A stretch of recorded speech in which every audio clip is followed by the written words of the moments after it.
G'day, g'day, g'day everybody, how are we doing on this fine Tuesday afternoon?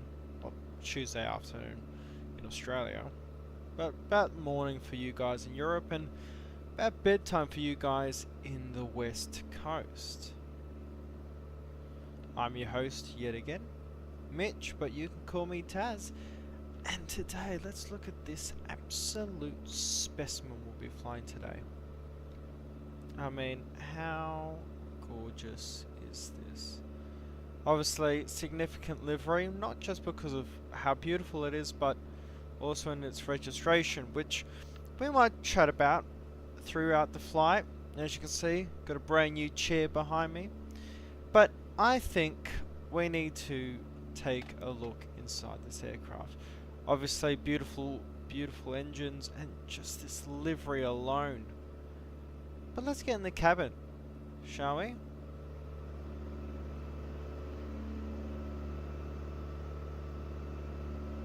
And we'll push through. There's our cabin. And let's get in this cockpit. Boom. Oh, and the thing's glitched. But here we are, and I have to say, isn't this cockpit absolutely gorgeous? Definitely a cockpit I do enjoy being in, and I've had the chance of standing and sitting inside a 777 cockpit, and they're rather large. But I think that's something that doesn't come across quite well, is the complete size of the 777. It is one of those things you ask, how are humans able to fly it? So what we'll do, we'll get our battery on, introduce our ground power, everything's loading up. I've got the old system, and by old system I mean the older system of backup instruments. That's all the screens come on. Get Diru on now.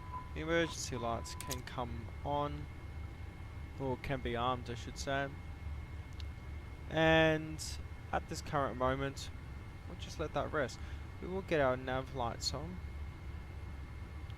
which are here. We'll get our logo lights on, and we'll just put the passenger signs on as we do. I mean, look at this gorgeous aircraft. So today we're doing a morning flight up to Georgetown, also known as Penang. An airport I've been to personally. Penang is absolutely gorgeous escape, especially living in Singapore, which is just this highly densely suburban, not suburban but more high-rise engulfed place. It was nice to escape to what is a traditional old town with actual historical value, which Singapore destroyed. But a really, really beautiful town. And I highly recommend everyone goes. But in my time there, one thing I did see there was a Cathay Pacific Cargo 747-400, which is an aircraft I think we'll need a fly into Penang some other time with the Cathay 74. And after that, we're going to be flying up to Bangkok. I've got a great scenery for Bangkok, so it should be interesting. And other than that, why don't we get in the cockpit and get this thing set up? So, into the cockpit, lights going off like crazy. Let's get our dome light on.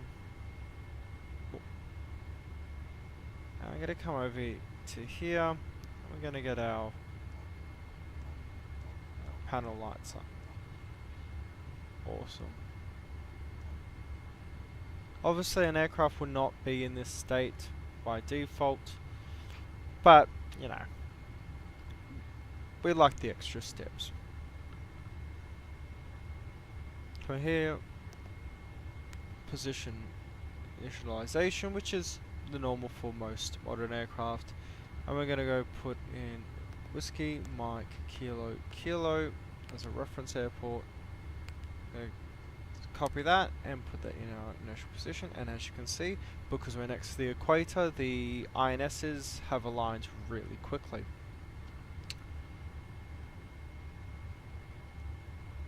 We'll go click on this. Now this is something I have noticed with the Flightfactor 777, which I believe is unrealistic, is when you put in the airport or the reference airport, what it does when you go to the route page is it automatically puts it on the bottom so you can immediately put it in the box. The Flightfactor 777 doesn't do that. You have to manually either type it in or, like I've just done, go back, click on it again, then come to the route page. Which, realistically isn't something that I find too fun. Now, mind you, the Flightfactor 777 is still very work in progress. There's still a lot of bugs and there's still a lot of errors. You'll see that, but, you know, I think we'll be able to make it go by pretty okay. Unless we crash, then blame it on the developers. Okay, we're going to Whiskey Mike Kilo Papa, which is Penang, and what I've done is I've got ourselves a company flight plan already. So Papa Kilo, we're going to go 01. Now if we introduce that, that should have worked. Let me try this again. Whiskey Mike Kilo Kilo, Whiskey Mike. You see? Spells it wrong. I do wish Flightfactor introduces bringing the FMS up onto the screen and using the keyboard like you were able to with the 7.5 and the 7.6. Whiskey Mike Kilo Papa this time, yes. And there we go, perfect. So let's look at our departure runway. 32 right, and we'll be following the Atom 2D departure. So we'll get our airport page up. We're going to go Whiskey Mike Kilo Kilo. Open our routes, and I'm going to get our departure. And this is Atom 2D, so let's find this. Runway 32 right, of departures. And let's just do a quick check. Now, you'll realize I haven't brought up the airport chart.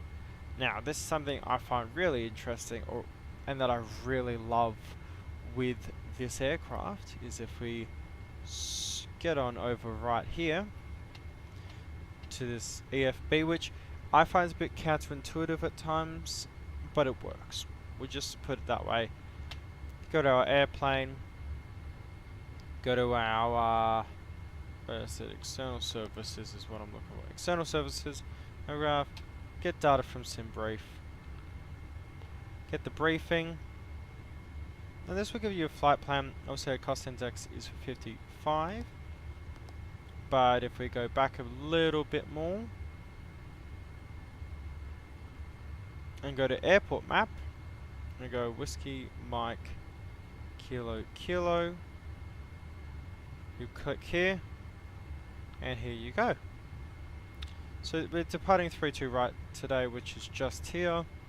If we go outside the aircraft, it is only just there. So only a short taxi today, which makes it a bit easier, of what is a really busy Kuala Lumpur. We didn't see that. But yeah, obviously rainy, bit drizzly, but that's just atypical for this part of the world. We realistically should have been at the gate, but I did not double check. But that's atypical for me. Let's get back in this cockpit. Our departure route is there, so now we're going to get our weights. Now we'll get our weights by boarding. So we'll come to our airplane, weight and balance, and we'll fill from SimBrief. There we go, we got 175 tons as our ZFW, or our estimate, and only 13.2 tons of fuel. It's only about an hour and 10 flight towards Penang, but you know, should be right. Go to our loading page. We've got 6.4 tons of cargo on board, which we can get loaded, and at this rate we can load the passengers and the catering. And now because of this, you'll see we start to have things load in. The bus for our passengers loads in. The catering starts loading in, and they'll start boarding that. And our freight will start to be loaded into the aircraft. And I mean, look how gorgeous that looks. That's definitely worth a photo and a half there. And that's something I am considering, is making a Discord specifically for our channel. You know, it might be a good place to chat to a few of you guys. And yeah, I think it'd be a good community to have. Anyway, doors are closed. I've got it on the loading on about 10 times speed, simply because it takes far too long otherwise. There's that little dit you hear was the call to say we're fully loaded. We'll come to the aircraft now, and as we saw there, our ZFW is about 175 tons, so we'll put that in to the FMS, which gives us our gross rate. Reserve we'll put in 1. Our cost index obviously is 55. And today, I believe we're only going to 22,000 feet. Let's double check. 22,000. Obviously it's only a short hop, so we don't really need to get high. We're going to a max D rate, and we're going to put the temperature to about 65 degrees Celsius. We don't need that engine power. We might have a lot of passengers, but we're not that heavy. Actually, you know what? We'll be different. We'll put 70 degrees. Go to our takeoff. We're going to be doing a flaps 5 takeoff as usual. And there we go. It automatically calculates our reference speeds. Okay, so if we go to our legs, see we've already got a discontinuity here. Gorvu. And let me actually double check our parts. So there. Yep.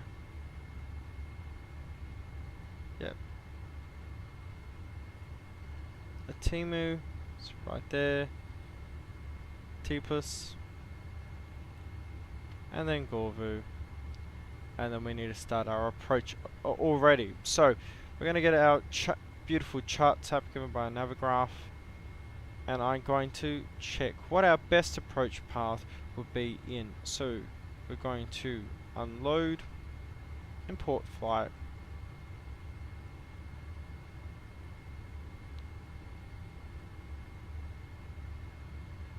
and let's put in our best arrival path, which will be the Gorv introduction, and then we're going to go to the... Do you want to do an RNAV approach? Why not? We'll do the RNAV 22 approach in.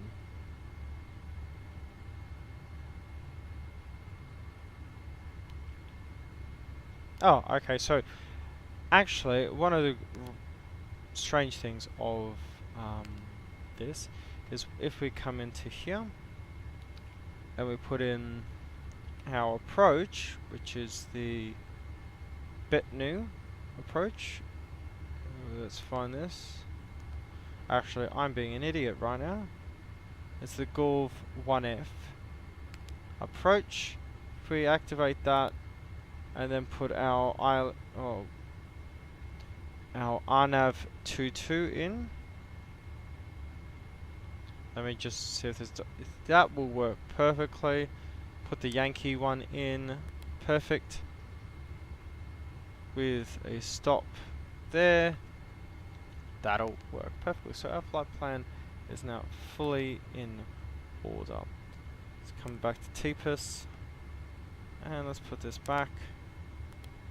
Actually, we can remove Gorvu and introduce Tepus there, which I think we can find a bit of a problem there. And then Gorvu there. Perfect. So everything is now set and as it should be. Bit of a gloomy day. Anti-ice won't be needed. 28 degrees outside. So let's have a swig of coffee. We're going to go to our menu. We're going to go to airplane, doors, and we're going to close our main door. And in closing our main door, we're going to ask for the stairs to be removed. APU can be started. As that comes on, take a look at this beautiful aircraft.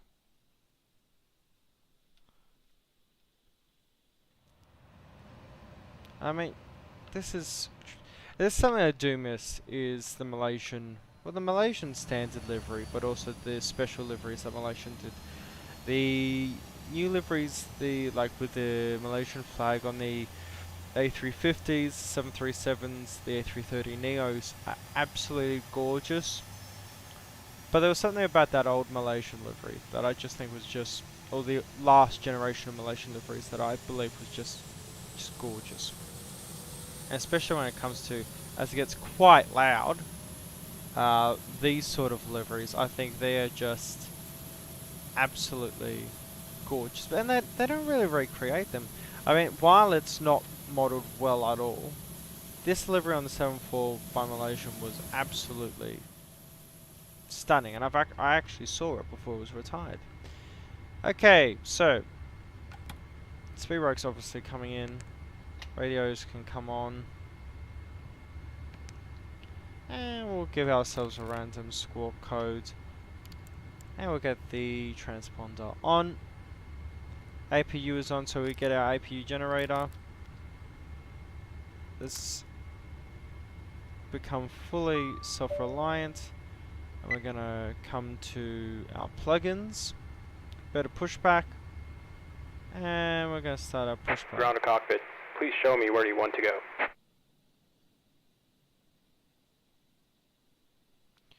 And there we go. That's all Ground we to need to cockpit. go. Tow is driving up. Now let's look at our departures. KS71, 702, 703 to Likbo, and then go to Atimu.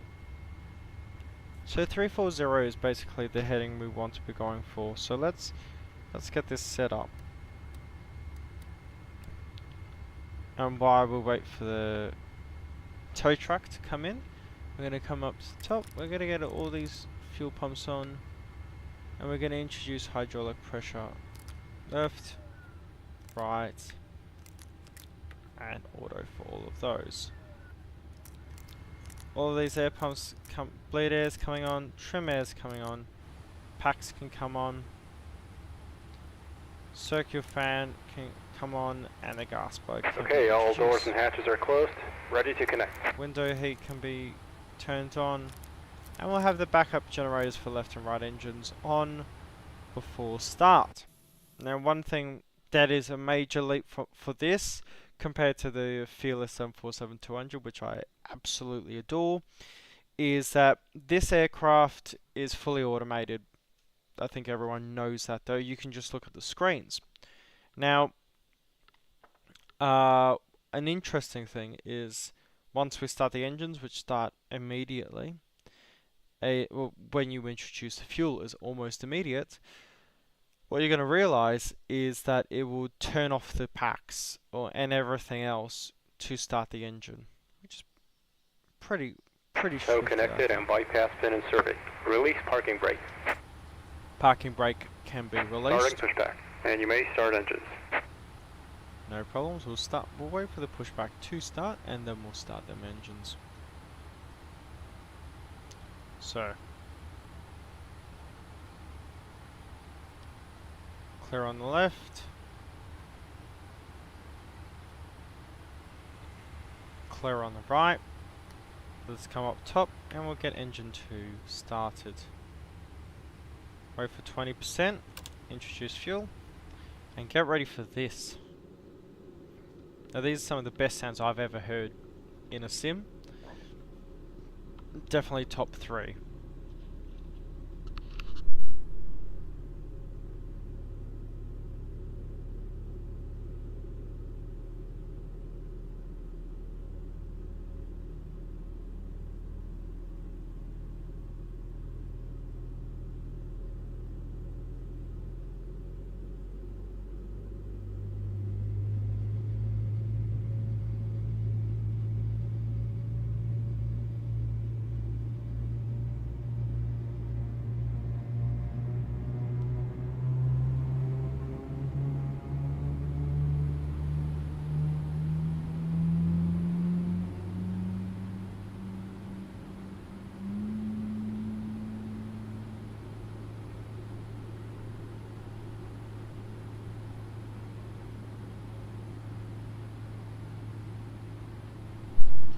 And now we can get engine 1 started.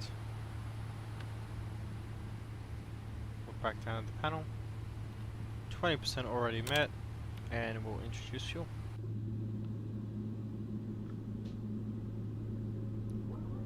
We'll introduce our flaps, which is flaps 5 today. And it should be good. Obviously we've got rain. Those sounds. Operation complete. Set parking brake. Parking brake is being set. Disconnecting tow. Stand by. Beacon light is on. Let's shake the aircraft.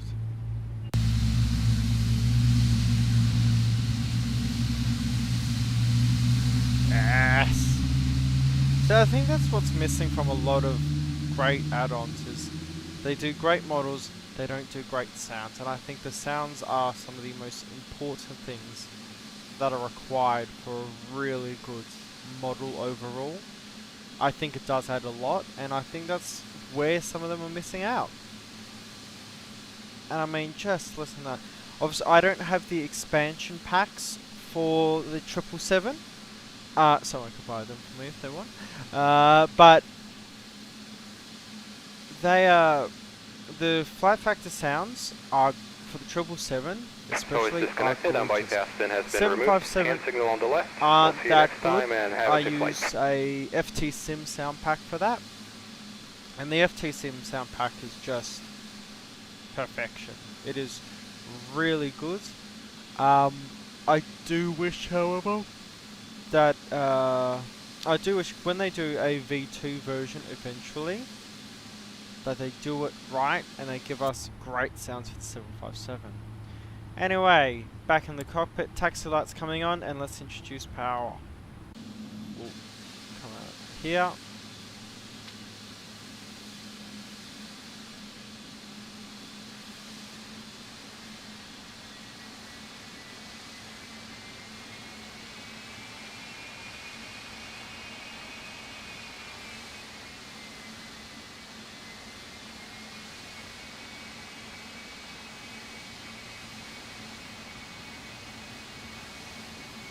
Oh yeah.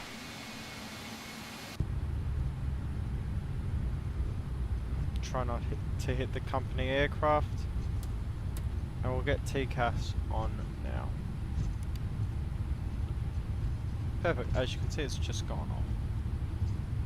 We're going to want the weather radar. And we'll turn down here.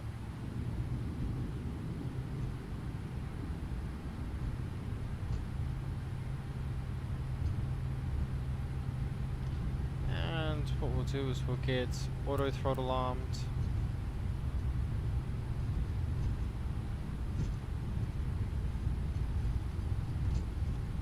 Flight directors can come on preemptively. Not going to do any of the checklist stuff on the screen, as I pretty much memorized what's required so far. Switch our barrow to HPA, which I really want to see if Flightfactor's introduced an option where we can change that, because it is it's rather annoying. come to the next taxiway, which actually I'll pick up for you guys right here.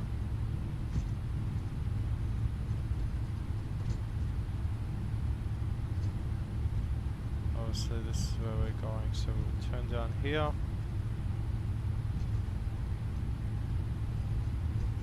Oh, which that lineup was absolutely perfect. Got some rain, so we're going to introduce... Actually, this makes it a little better. Get some wipers on. Adds to the drama, the intensity, which I think is something we all like a bit of. AP, you can come off. And we're going to ask the crew. Airplane, doors... and the doors can come to automatic.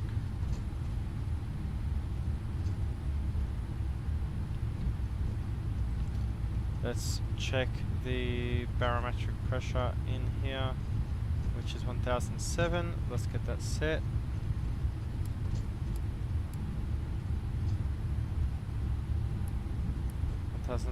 You probably won't be able to see it fully clearly on the second display, but that's simply just down to YouTube compression.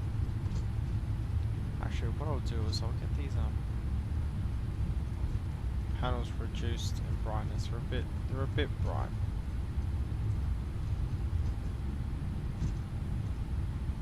And we'll take 3 to right here. Landing lights can come on. Strobes definitely can come on. And we'll get our storm lights on as well.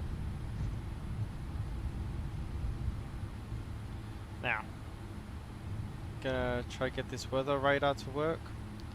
So we're gonna come down here. And the radar. Oh, it's not turned on.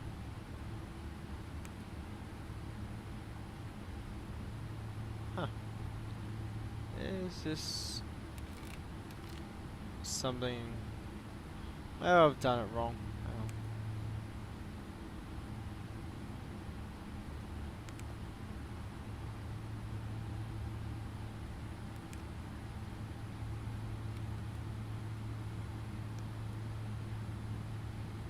Huh.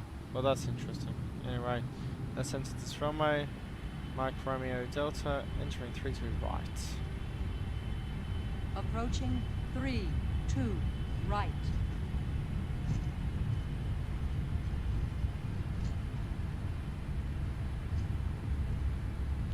As it's less than 15 degrees.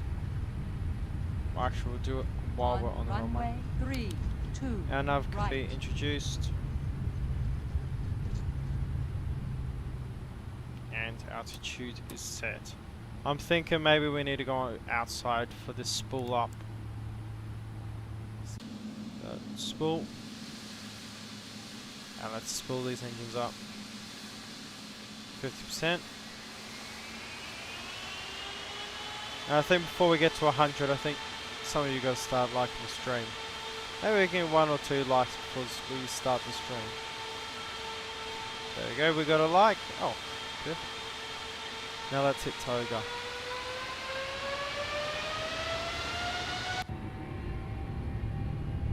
Auto throttle is armed.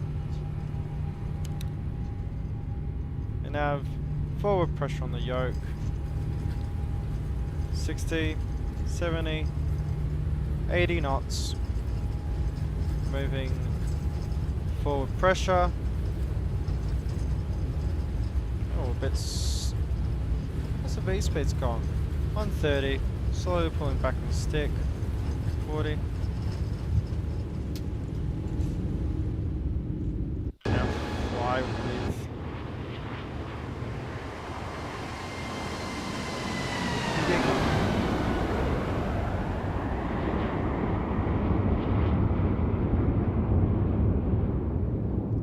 Awesome. Maintaining flight director.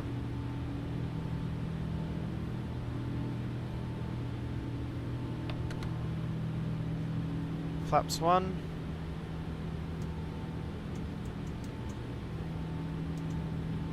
maintain our climb and the performance on these engines. And mind you, this is with a massive D rate on them. It's just insane. We're going to reduce our thing as we try to get to 245. Auto throttle's coming on. Oh, wrong thing.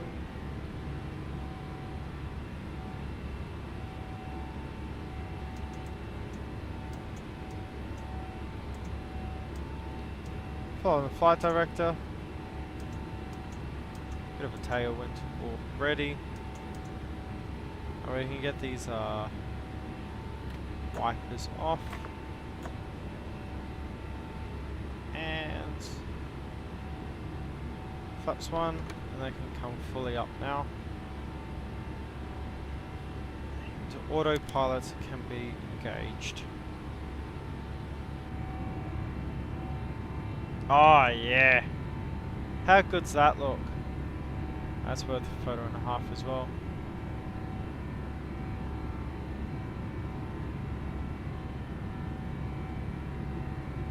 Just listen to those sounds.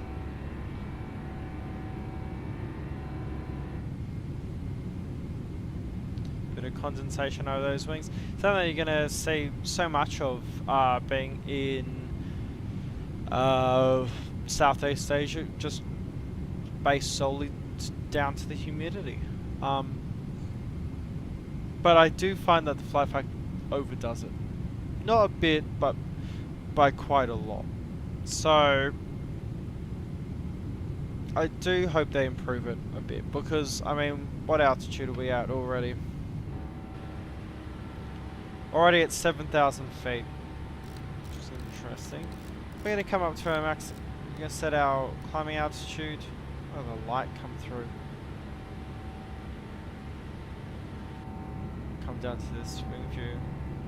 And I mean, that is just looking perfect right now.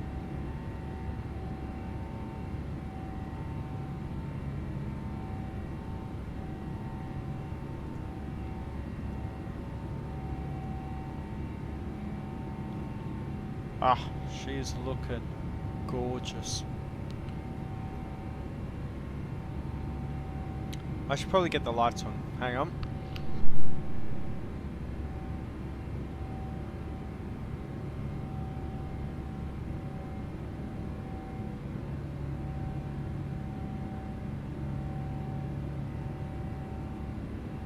And now I can just slide back on in.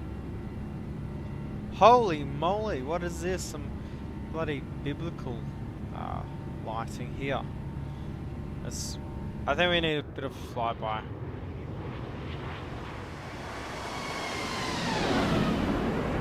Awesome. Flying over Kuala Lumpur now. Actually, on this departure, I believe... No, you need to turn right, which is, say you flew to Bangkok. Oh, hang on, let's see if we need a cool angle on this.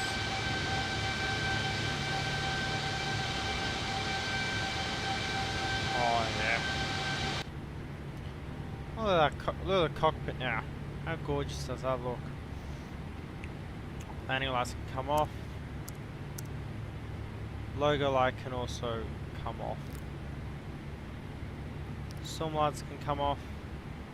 And we are cruising now. 1100 feet a minute at the moment, but that's because we're, you know, accelerating at 299er.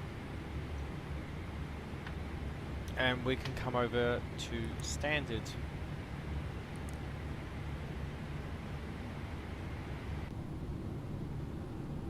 Oh, that looks epic. Actually, that's a good sign. If we see that airport, we might be able to see the Twin Towers. They're covered in clouds again.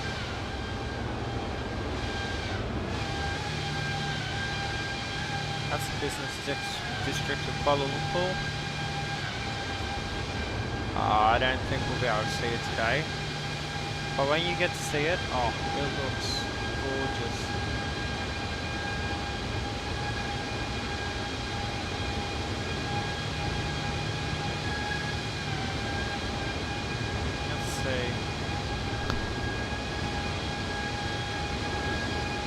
Sure, if it's a bit loud, everyone.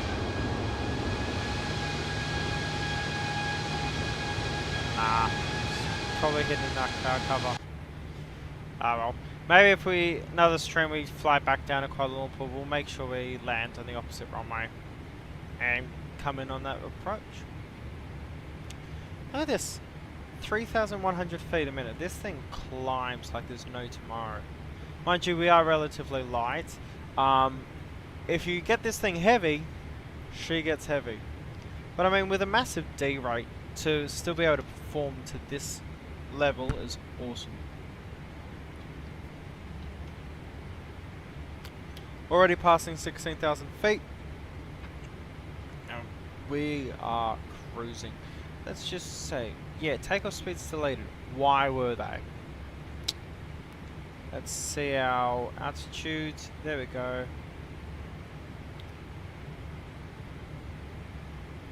.220, which we will easily achieve.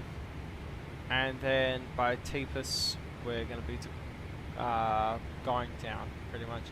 Let's check that. Yeah, top of our descent is half a infernal TPIS. But this lighting is gorgeous. Yeah, see, this is what I was saying about the humidity being overboard. We're at 18,000 feet. Why is there still condensation over the wing? That's not how it works. Well, it's not how it should work. There we go. Can't tell if there's a bit of frost on the wings or it's a bit wet. Of course, there's a carrier. The wing's definitely a bit dirty. I think she needs a bit of a clean up. But hey, you don't need that if you're in Southeast Asia. She's always like this. Well, because it's always raining. 3,400 feet a minute, 21,000 feet, coming up to 22, and we will be at our top of cruise already. So, passenger seat signs can come off. No smoking can stay on always. Let's get this weather radar on. Let's see if we can get it on.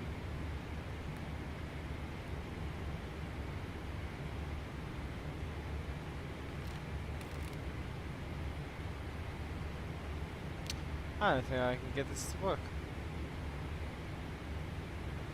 Interesting. So come over here, increase the range for the secondary display, and we will be all right. I'm going to be right back. I'll see you guys shortly. I'm just going to use the loop.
Back everyone, how's it going? So, obviously we're at our time. We're just cruising now. Maintaining a slower speed than normal, but that's simply down to the fact that need a fast cruise speed. We're only at 22,000, and we'll be starting our top, well, almost at our top descent, which is just awesome. Actually, that's something that I did enjoy while I was on AirAsia. Flying this on Singapore, or flying from Singapore over, wasn't too bad, honestly.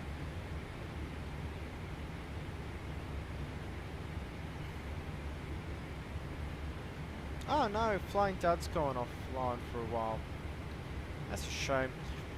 Him and Vlad A are two creators that really got me into X-Plane. Opened my eyes to X-Plane, I should say. And it's always a shame when one of those creators has to, go and take a break or whatever. Because realistically, they're really important. Because they are the ones who get people in the door. Let's check our live status. The stream is working. Yep.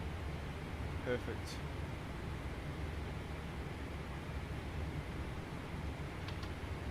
Commencing our turn. And because we are in a modern aircraft, we're going to set our altitudes down to 9,000. The reason why is that we have VNAV on, or vertical navigation. So once we get past Teepus and in between Gorvu, as you can see there's that TD sign. Once we get to that TD, which is top of descent, the aircraft's automatically going to start descending on a path down to 9,000. Which will then see us at Cambu at 9,000, turning in on the approach, which then gets us onto the RNAV 22. Sorry, brain's not working. The RNAV 22 approach, which then means straight in and landing. That's ground speed 391. We are quick. We can go much quicker. And we have much more headroom still at this speed, but we'll hold off. We'll hold off. Let's check. Sky's looking pretty crystal clear. Let's actually get up our airport. So we don't need this anymore. Airport search, and we're going to go to Whiskey Mike Kilo Papa, which we can type in right here. Penang International. This single runway. Actually, this is rather interesting. The airport's not loaded in. Right. So we'll have to go to our backup, which is nav graph. We're going to go close this. We do not need it anymore. We're going to go to Whiskey Mike Kilo Papa. So search. Our QNH is 1007, which is the same as Kuala Lumpur. We're going to get our charts up, and if it will eventually load the charts, here we go. We're going to do the RNAV 22 approach Yankee, which is what we have already selected. Right. While we're here, let's double check our approach, which is the Gorv 1F. Let's get this back up. Arrival. Which will be, actually, if I go to the charts app, let's check this, hey, Gorv 1F. And what's that chart number going to be? 10-2 Golf. 10-2 Golf. Right at the end. G'day to everyone that's watching. I see we've got 3 viewers at the moment. Right. Let's see. There's Cambu. We need to be above 9,000. So we come from Gorvu, which is right here. 370-degree intersection to Cambu. And then we'll meet on the approach. Nosto, we need to be above 3,500, so we'll set about 3,500.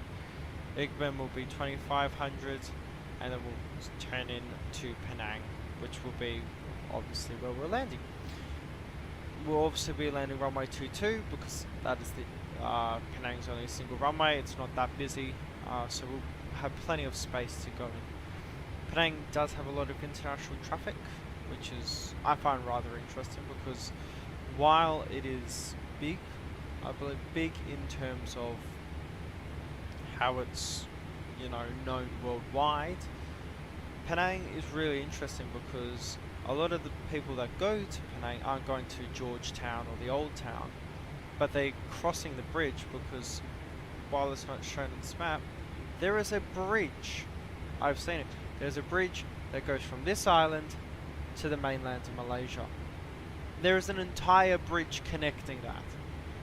And not from this small area like here, from here. It's ridiculous. But, you know, just one of the weird and wacky things of the world. Anyway, coming out to Tepus, and she's looking okay. You know? Obviously another smooth flight in this aircraft, as usual. Okay, and here's another thing. I've recently switched over from auto to map enhancement because I find there's a much better... There's an improvement, I should say, in texture, and the texture work. Not texture work, performance.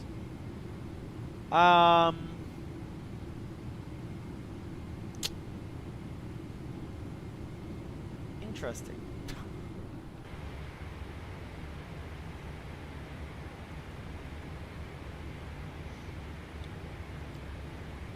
Let me just check the chat.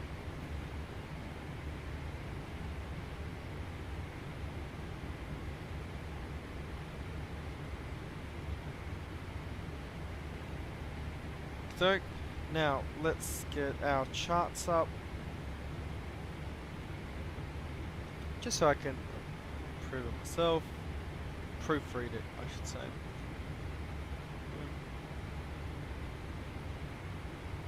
Okay, so it shouldn't be too bad. Weather doesn't look too bad either, and we'll double check that for you to see. So, here we are, 200, 655 Zulu, about a 2-knot wind, which isn't a problem at all.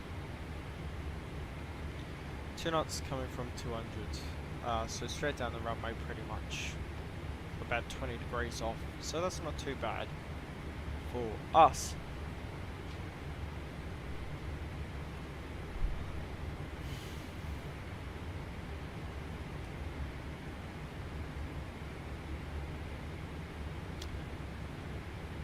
That's the wrong one. Yeah, Whiskey Mike Kilo Papa. 22 doesn't have an ILS. There's 5 knots coming down the runway, 20 degrees. Okay, so not too bad. Not much to do at the moment. Oh yeah, I guess we can. I'll show you all the bloody blinds.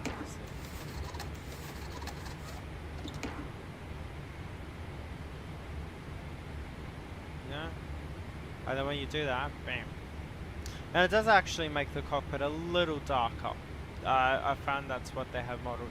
But I think the best thing they've modelled so far, the best thing I think that's modelled in this aircraft, it's not the flight characteristics, it's not the model, the best thing they've modelled so far.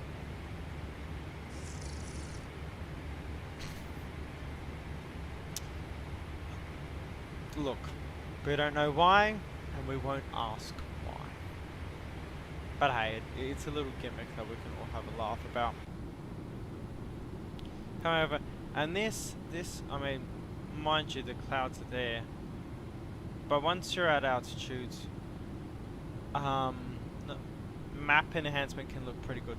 Obviously, you can get the Pro subscription, which enhances how good the maps look and the orthogrammetry looks, which I think will be really good, say, if you're flying the VFR. But most of the time, I'm flying an airliner. At the moment, so sorry everyone. But once you're at altitude like this, the clouds just are looking good, everything's looking pretty. That engine is looking like a big bloody engine. and it just makes it just looks cool. It looks perfect.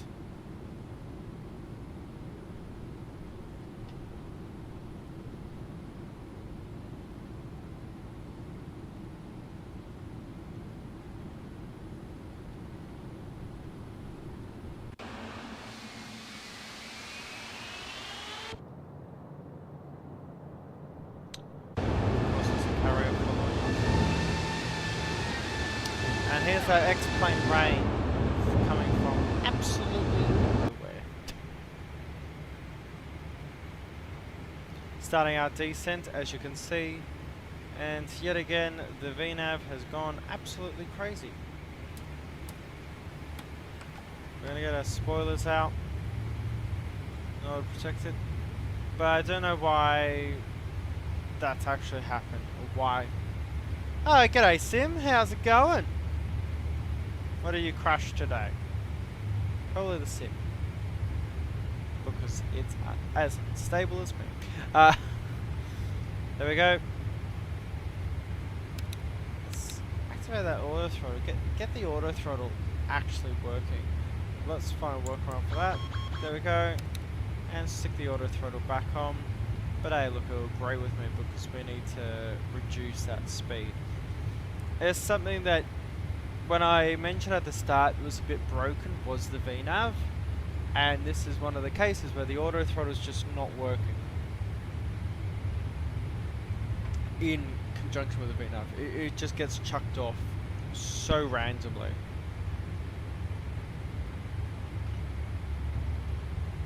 But through 18,000, our transition level is going to be about 11,000, so we've got enough.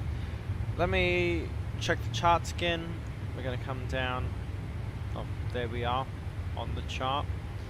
For our LNAV, it's going to be 820 feet.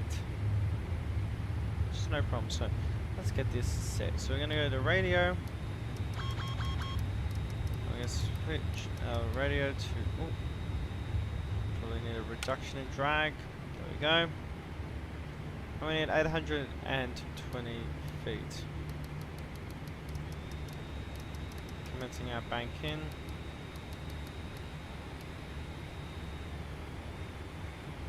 And we can definitely get these closed.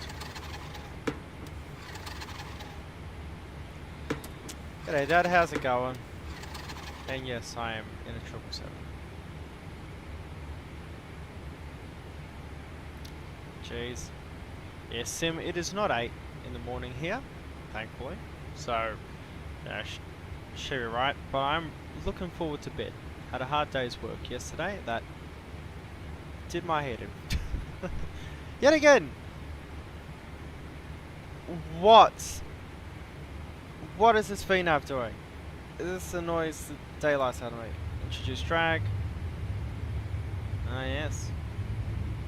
Oh, you're at Davidoff still, and you're going to be down here soon, so you might as well have flown something down.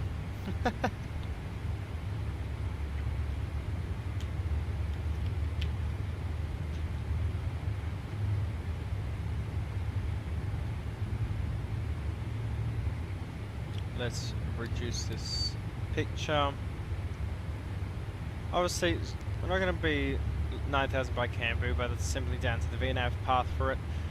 But by Cambu, just got 14 miles to go. We should be there. Yeah, as you can see. We'll start our transition now. Coming out of standard. 1007 is set. Hit that button again, and that should be right. Airport Maps is not working, but as you can see from the approach path, we need mandatory 2500 by KB601, which so IGBAN we need to be by 2500 already, and then we'll transition in. So let's see. Drag needs to be reduced. Take some of that drag out.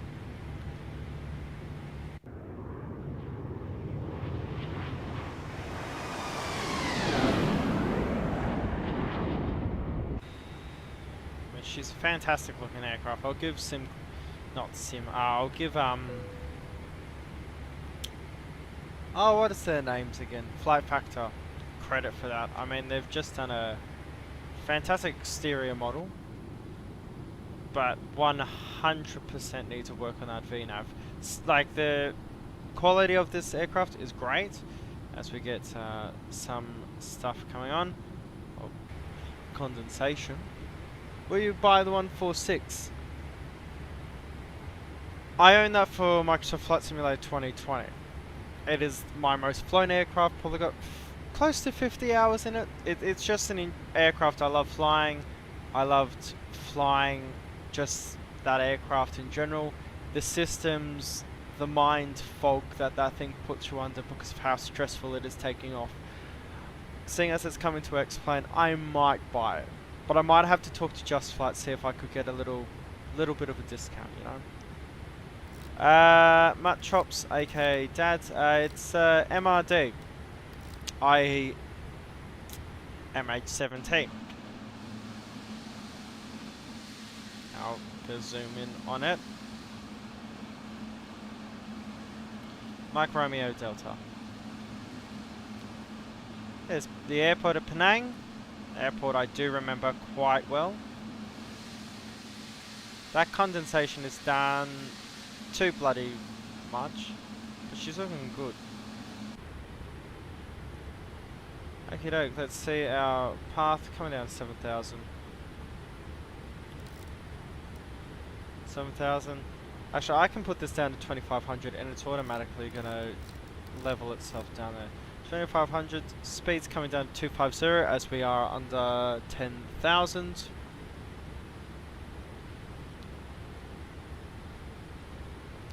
Well, Sim, I've given bloody Just Flight so much bloody money. But so what I did is I was someone who bought their Fokker 28. YouTube, don't strike me for that. That is a perfectly okay word. And there was a massive problem with it because it was one of the older products that it would trip frame generation. And so then it would just become ultra laggy and stuttery. And I ended up fixing the issue.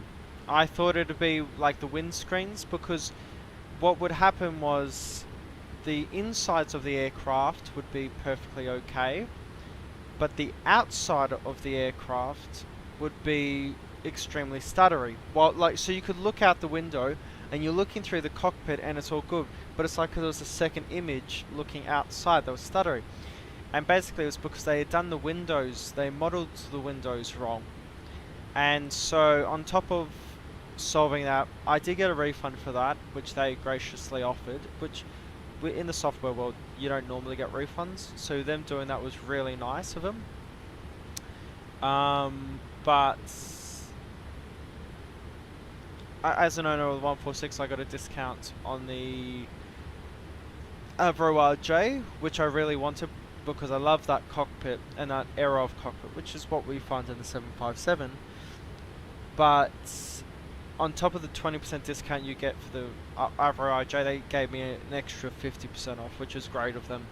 But as someone who does fly the 146 quite a lot, you know, I might need to chat to Just Flight, because it's definitely an aircraft I would like to do.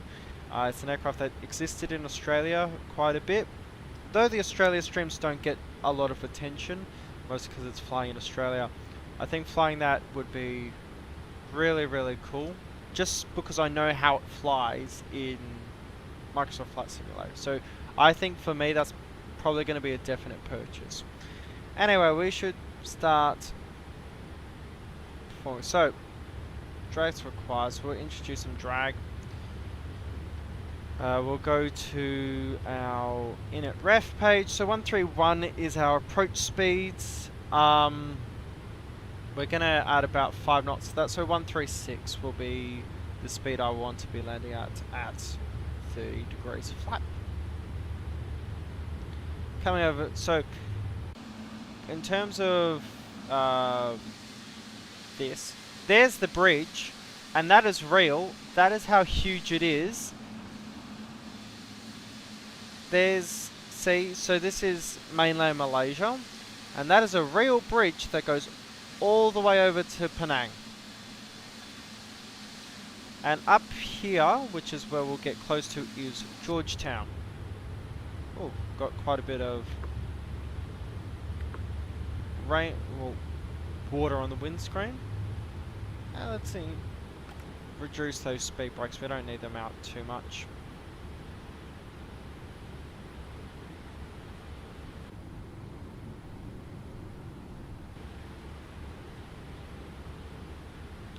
So 136 is the speed we want to be landing at. Obviously, 777 is one of those aircraft that you keep the speed on. Well, you keep the auto throttle on, I should say. Auto brakes coming to 3,500. Oh, we're still pretty high on that. Actually, no, we've got 6 miles to go, so we should be perfectly fine. And then we're going to go to Igman, so that will come down to 170. So we already have flaps 1 speed, so I think we'll introduce that.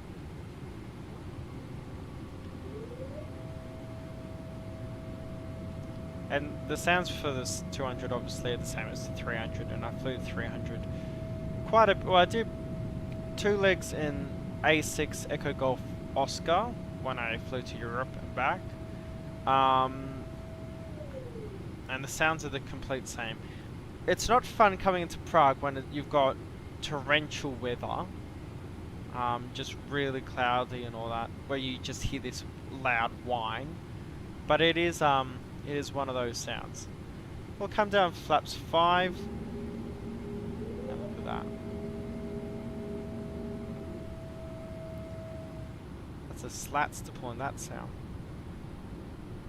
I love how the engine vibrates, just shakes around, which is what it's supposed to do. We are not overspeeding. What do you want about?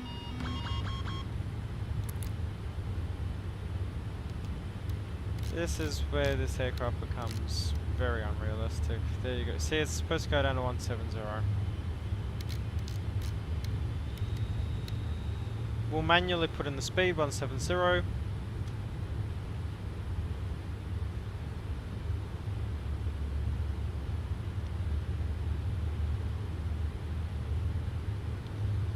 This aircraft, it can be quite annoying sometimes, so I'll say that. So let's come on. Now I have to put the factor that I've never smoothly landed this aircraft. I don't know what it is, but I just end up thumping this thing into the ground. Speed brakes coming in. They aren't required anymore. Auto throttle is on. VNAV, LNAV are on. 2,500 feet is selected. We'll easily reach that by KP 601. And I think we'll bring in the next stage of flaps. So flaps 15.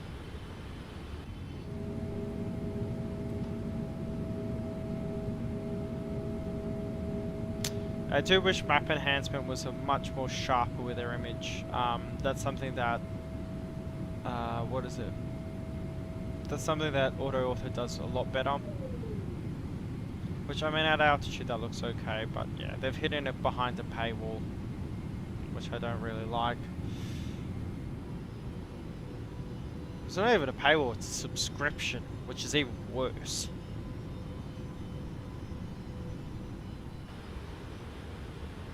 We'll get those wipers off, they're a bit of a distraction. Landing lights can come on. And we'll be turning off on the right side, so we'll get that right light on. Get a VS path. I want this, there we go. And visual with the runway. Though the reflection on the window does make actually quite a bit difficult. What we'll do is we'll bring the approach chart here. And we're going to chuck this down here.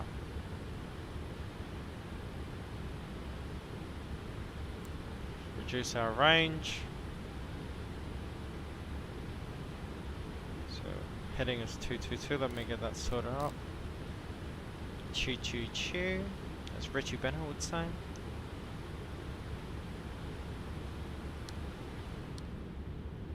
2500 is going to be met. And by KP601 we'll be 8 miles out from runway 22, so we'll go on a 2.8 degree glide slope. We can decrease our speed to 150.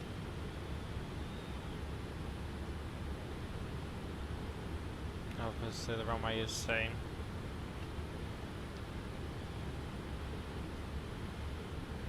$2,500. And once we pass KP601, next stage of flap come out, which will be flaps 20. And now we can hand fly this. So my aircraft and 136 is selected.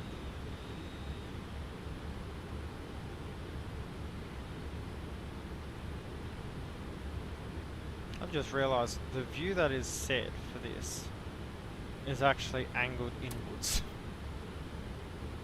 which is not the best. Okay, so 136. Next stage of flap coming. Happy's looking a bit difficult and we are drifting off centre. Gear coming down.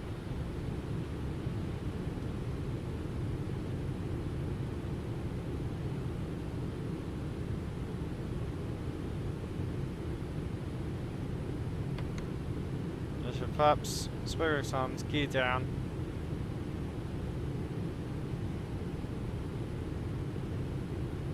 Let's zoom in a bit. 2 reds, 2 whites, so we're doing okay now. 136 is selected. Bit low, but we can change that. Last stage of flaps. Start using our trim.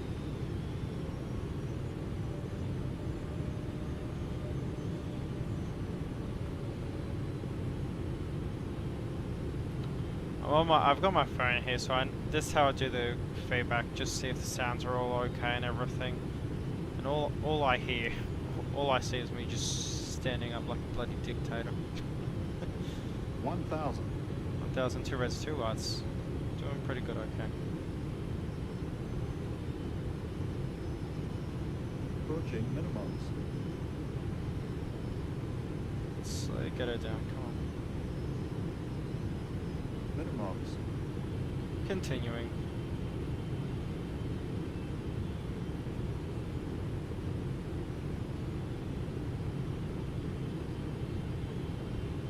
Mind you, I've never got this thing. Mind you, I've never got this thing in what is it? Smoothly. So we'll see how this goes.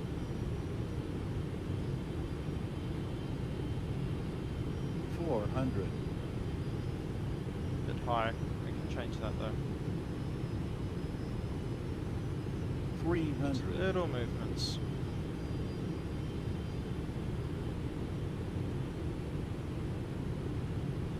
$200.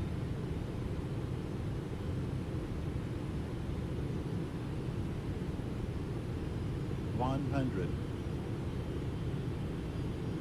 50, 40, 30, 20, 10. Full center line, come on. Ah, that's okay. Get it back on center line. But wrong way. Introduce reverse, full reverse. I'll take that. We drifted off center line, but yeah, she'd be right. Get it back.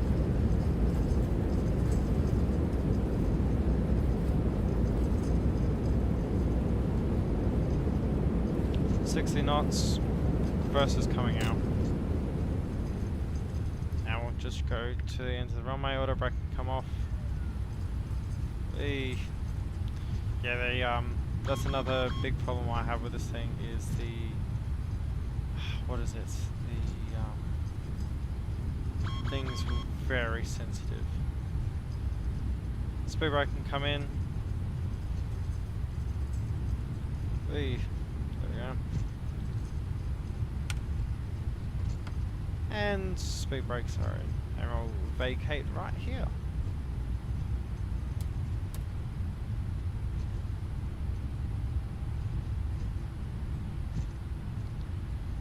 This terminal actually looks rather realistic for what Penang is. 747's there, which is actually realistic, but obviously you're not going to get all of Korea's ones there.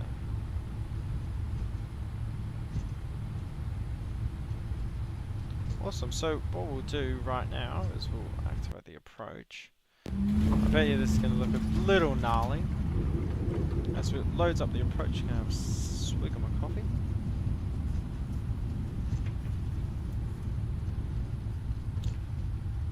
And obviously after this we're going to do another leg to Bangkok.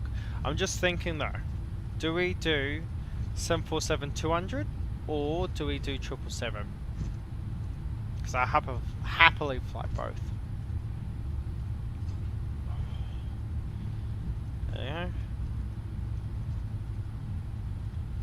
We're up here. What are we thinking? Wing view first? Oh. There you go. The problem is also because I'm running the Sim Update 2 beta. Not Sim Update 2, that's bloody Microsoft Flight Simulator. Because I'm running the beta, it just plays the internal sounds constantly, which is annoying. As much as I'd like to fly a 727, there is none for X-Plane 12 still. Because the guy keeps saying he's ill. He's not. I think there's only like 4 guys working on the 727 by FlyJSim. Which I mean. So they got their Q400 out. But when it comes to the classic 737s or 747, no, 727 I mean. Yeah, what we'll do, we'll get onto the runway here. Yeah, I know. It really is difficult. Like, what are we thinking? 7.4, a classic 7.4 and a Cathay livery, or I mean, I can chuck a Cathay livery on the what is it? Oh my gosh, my brain's not working. Or I can stick a Cathay livery on the 777 here. Fairly stable approach. Obviously, it's not the longest runway in the world, so I don't want to, you know, keep the thing going. Coming in like bat out of hell. Flared a bit too early, but we just held it and we brought it down eventually. That's not too bad. I'm not offended by that.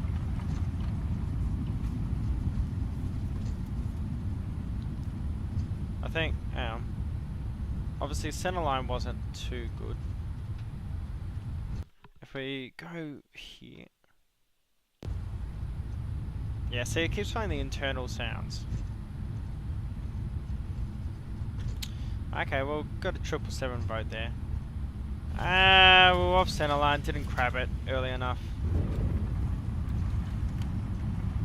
747 with Qantas livery, we could definitely do that. I think that wins. I was flying up to Bangkok, so I think that's what's required right now. And what I'll do is I'll just chuck her out one more time, and then I think. Sorry, Sim, you've been overruled there. I think we're doing a 747 in a Qantas livery now. Okie doke, here we go.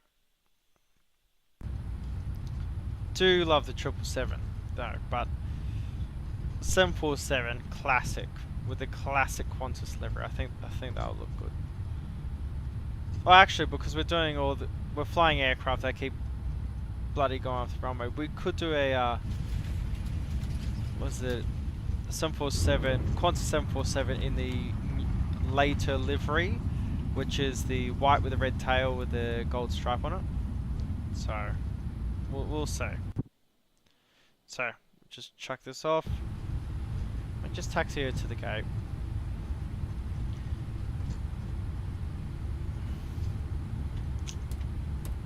You know, wind. That's all I say. We've got an updraft of wind on that center line. You know, so definitely not my fault. Strobe's coming off. Turn off lights coming off. And we just go straight in here. Nav light, beacon light can stay on. Singapore Airlines. That's rather realistic. There you go. It'd be great if there wasn't so much.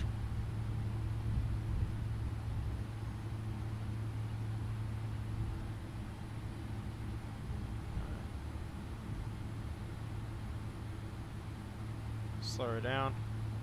I do love this. It's like a mini game after the thing. One and stop.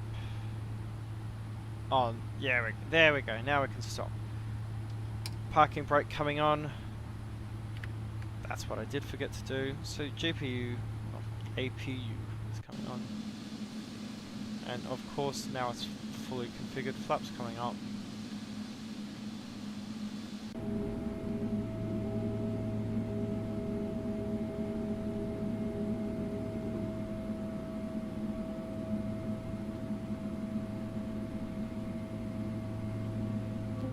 Let's check upstairs. Cool. Coming to the stat page, which is here. And the APU is still coming on. So, APU generators on, APU air is on. And once that gets to 80, then we can chuck the engines off. So, 80 is met, left and right.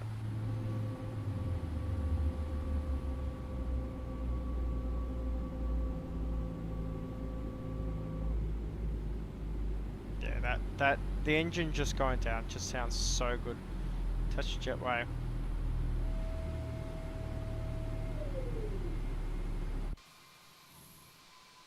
There we are. Getting us connected, and what we'll do is we'll come in here, and I think what we'll do now is we'll just slowly chuck her over to, oh my gosh, there we go. We'll just quickly chuck her over to the 747, I think.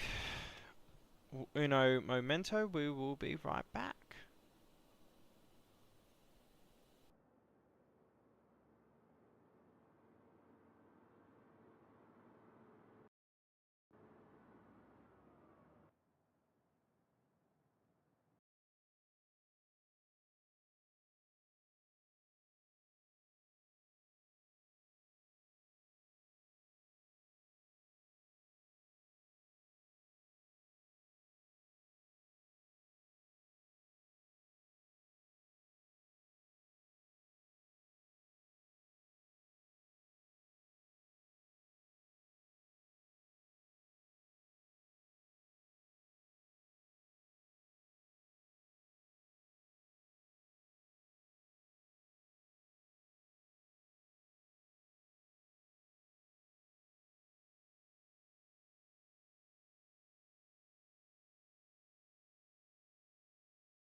And I forgot my mic was muted. Anyway, everyone, so finally back, getting the overheads fixed up. I don't know what's happening with this camera. We're working. There we go. Oh no. Oh jeez. Okay, so what we're gonna do? We're gonna change this video capture off. We're gonna deactivate that. Activate that. Okay, we're looking good. Understood. Oh my gosh. Okie doke. I forgot I did an update. So let's go back here and we'll be back in a sec.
Parking brake set.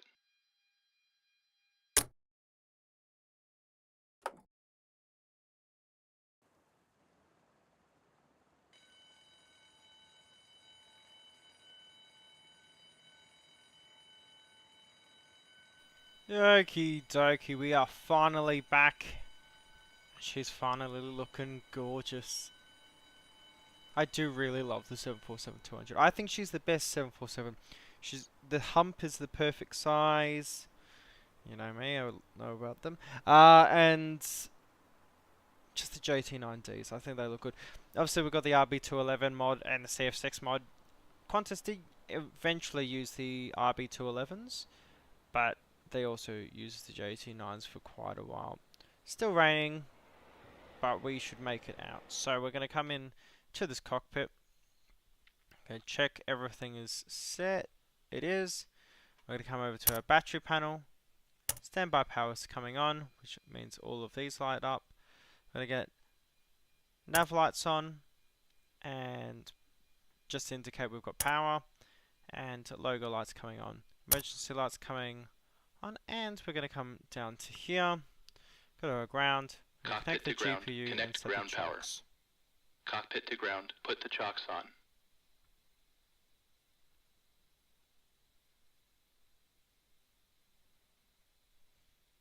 Ground power connected. Ground power is connected. Chocks are on. Actually, Sim, here's a really interesting thing. If you have the mod that installs all the mods for you, it will update the ACF file, so you don't have to keep updating it. Anyway, ground power can be connected. She's right, so we're going to come up here. Oh, I love those engines. Radio master and number 2 bus can come on. Test stall warning, test the over rotation, test Mach warning. As you just saw there, all the compasses went straight north, so move the power to standby, and we'll keep them there for a little bit. We're going to go to power lighting, test probe heat, both extinguish, test the wing anti-ice, they light up and turn off, and we'll test our window heat. If we overheat them, they both light up. Perfect.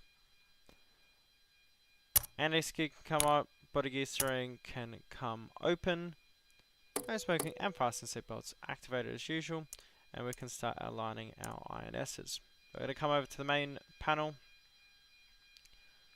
and we'll just tap the APU start, mostly just so the APU door opens, and we'll get some galley power into the aircraft. Galley fan can come on, and the chillers can also come on. We're going to do a squib test, which illuminates, test the valve, the equipment cooling, smoke is seen, test the blower selector, working, test the aft cargo heat, lights come up, and wing overheat is lighting up and showing as working here. Come to the electric pump, we'll turn that on, and we're seeing that there is pressure, and the light goes off. Awesome. We'll open these packs to half, get the recirc zones on, and if we put the super ventilation fans on, then you can hear everything. Everything's looking great, and our INSs, FMSs are ready to align. Obviously, I'm cheating today as usual, and we're just going to be using the FMS because it's much easier to set up, and for streams it's overall better. So we're going to go to our status. INS is in the current database, and that's looking good. So we're going to go to flight plan, and we can use the keyboard. So we're going to Whiskey Mike Kilo Papa. I keep putting Yankee, Whiskey Mike Kilo Papa, and we're going to Victor Tango Bravo Sierra. Cool. Then if we go to route menu, company route, we will eventually be able to find it.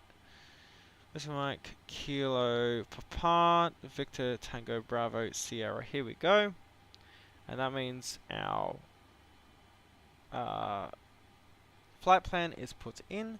So starting on runway 22, and that will be following which departure? The Ugamib departure. Okay.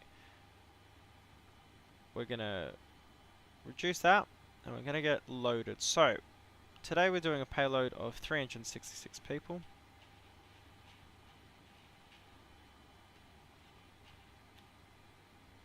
Is it 355? What did I put in? Let's double check. So we'll go sim brief. 350 passengers. Okay. And we want a load of 15 tons. So we're going to board those passengers, and we're going to load that cargo. Awesome. And while she gets loaded, let's do like a slight little walk around. So obviously it's raining, so we're the first officer today. Alright, she's looking gorgeous. Loading is about to start. City of Townsville.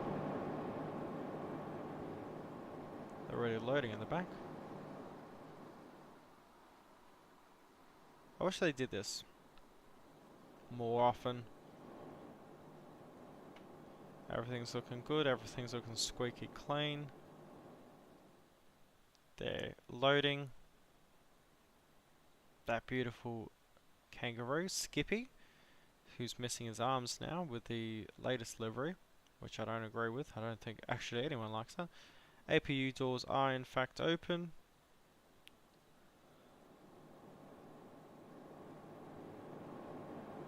Gears looking good. Chocks of course are on. And we'll move her around. Engines looking clear.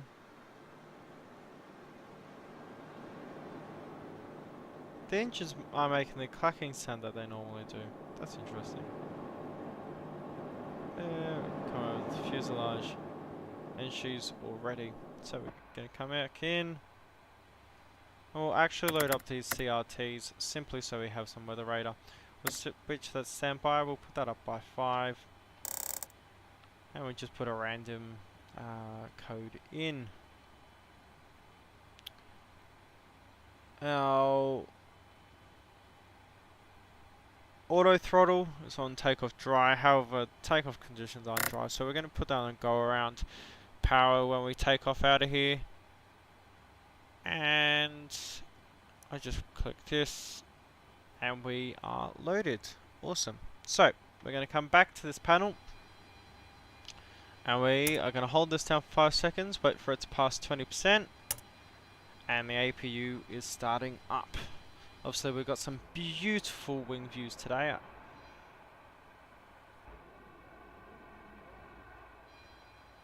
And I think she's going to be a treat to fly, as she normally is.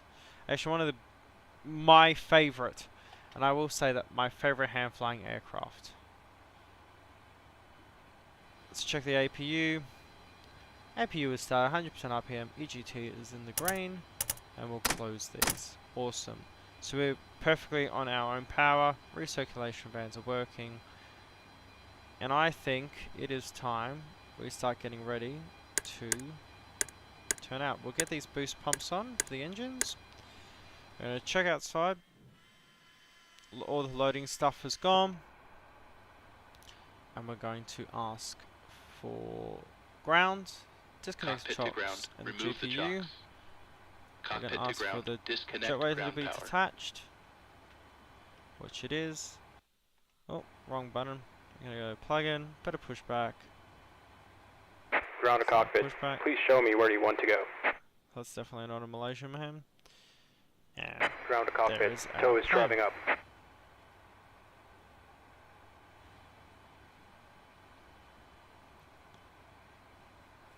Now let's check Reddit.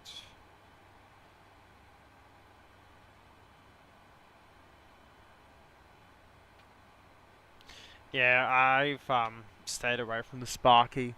And also the model's not really done well. I think the hump is overdone. The proportions of it, I don't know why, they just look off. They don't look right. If you understand what I'm saying. Let me get the chart up. So heading's going to be 222. Well, that's going to be the first heading, so we'll get that. 222. Okay, all doors and hatches are closed. Ready to Heading connect. set. That's going to be switched to number 1. It's ready to connect. HPA is, our QNH is set correctly. Let's wait for this to connect.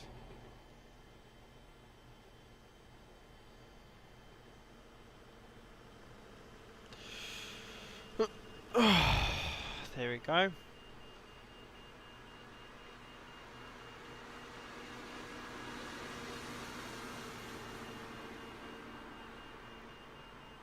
Which I've always found this interesting because the amount of pressure this thing is exerting in order to lift up a 747. Tow connected and bypass pin inserted. Release parking brake. Parking brake can be released. Starting pushback. And you may start engines. Starter valve can be opened, which requires the opening of the engine valves. Packs coming close. Continuous on both those. Something's not right. Let me check everything. I'm not getting the call out sim.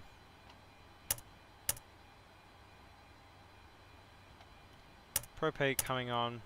Window here coming on. I updated her today, so I don't know if something else is messed up, because this is a standard one. There we go. Checklist. 4 start. Before takeoff checklist. Okay. Interesting. Icing considerations. It's checked. Check. Cabin alert. Checked. Check. Transponder. Body gear steering is armed. Transponder is checked. Check. Ignition. Oh, this is the wrong checklist, of course. Starts. Okie doke. So we're coming up here. Ground start, engine number 4.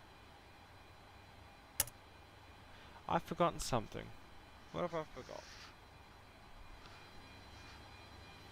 Valves are open. Packs are okay.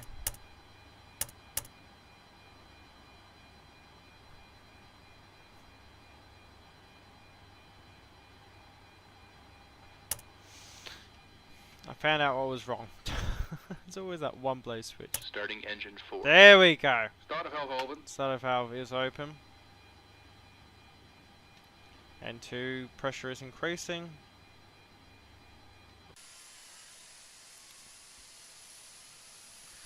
I'm like, I've forgotten a switch here.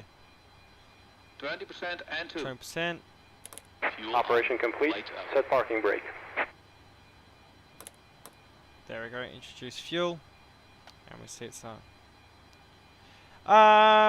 Yeah. Qantas flew the 747-200s, 300, 400s. At one point of their history, they were entirely a 747 operator. Like Disconnecting literally the tow. only. Stand by. So during the relegation period, Qantas only flew 747s because they were the international airline of Australia. At the moment, Qantas doesn't fly 747s. They retired them in 2020. Okay, engine Starting start. engine 1. Engine 1 can get Starter started. valve open. Valve is open.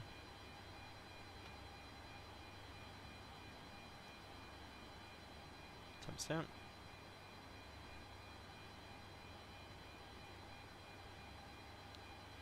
20% and 2. 20%. Fuel on. Introduce Lights fuel. out.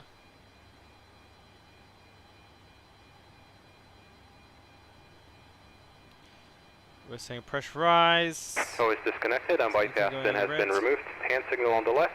We'll see you next time and have a Awesome. safe flight. Beacons coming on. Inboard landing lights coming on, which is our taxi lights. Starter off. Starter is off. We're now going to introduce the air pressure to hydraulic systems 2 and 3. And the valves Engine 2 and 3 stabilized. can come open. Starting engine 3.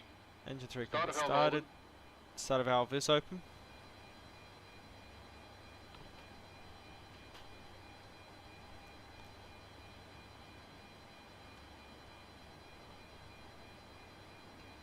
%. 20% and 2.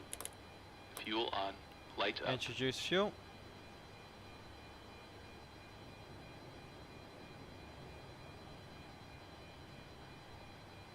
I do really love this aircraft.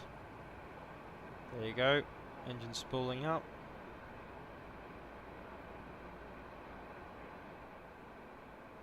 Starter off. Starter's off, which means good start. And engine 2 Starting can engine get 2. start. System 1 start. Starter valve open. As is everything else. Engine Stand in the main stabilized. cockpit. Engine stabilized.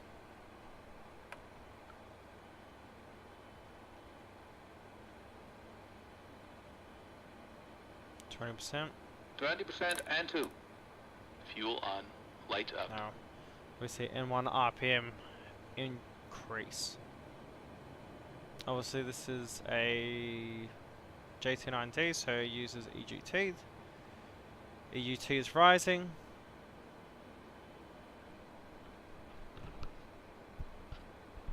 Starter off. It's not going excessive.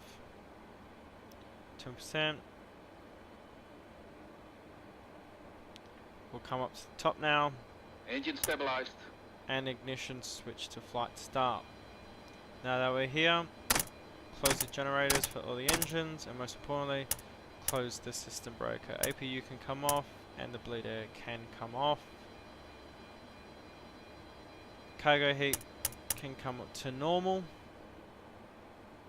And we'll do the after start checklist. After start checklist. Flight recorder. How beautiful is she?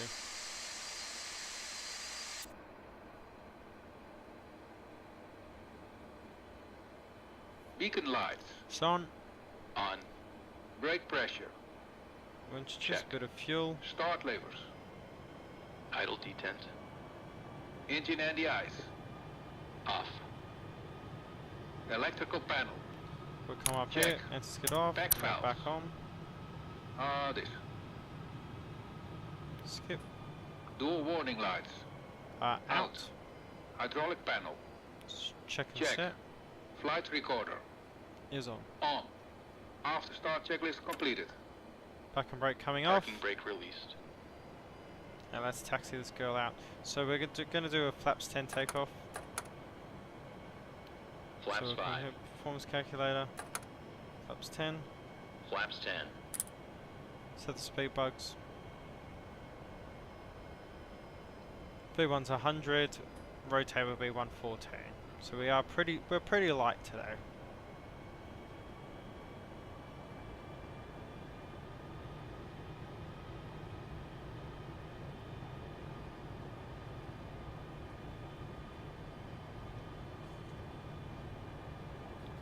Flight director's coming on, and we want to have a picture of about 15 degrees, so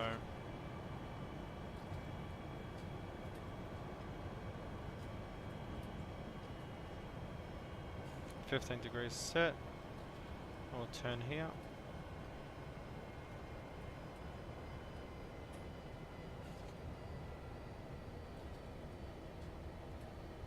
Now the nose wheel in the 7.4 is done like way better. Like so much better. The 777, it feels as soon as you turn, of which it feels like there's no weight on the wheel, that the aircraft starts accelerating. It's really strange. Sorry for coughing, everyone. It's a bit cold and dry here.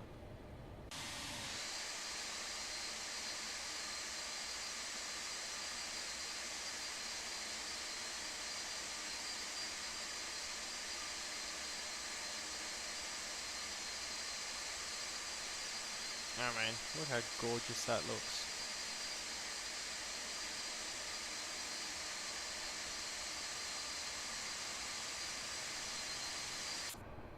And we're gonna go off the bloody thing.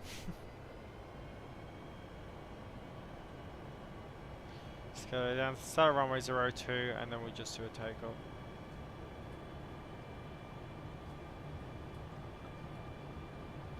Wing lights and all that are on. We get our checklist up. Checklist, start. Taxi checklist, please. Flaps. Temp Flaps 10. Flaps 10. Takeoff data. EPR and airspeed bugs. hang on, APR. Is set, set. Takeoff data is set. SB bugs are set. Takeoff data is set. So Set and cross-check. there you go. Stabilizer trim. Set in green band. It's in green band. Probe heat. It's on. On. Flight controls. Let's Hold check on. this. So right, left, forward, backwards, Yaw Left. dampers. right. Check. Seat belts and shoulder harness. Free and Check. moving. APU. It's off. Off. Fuel Fuel heat. heaters off. Off.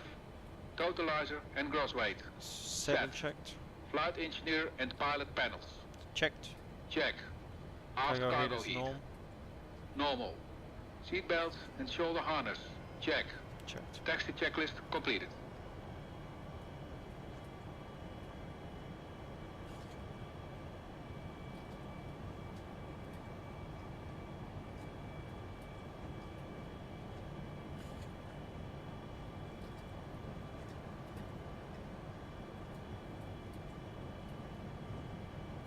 We don't really need the full run mode. We are very powerful and we are light, but we'll do it anyway.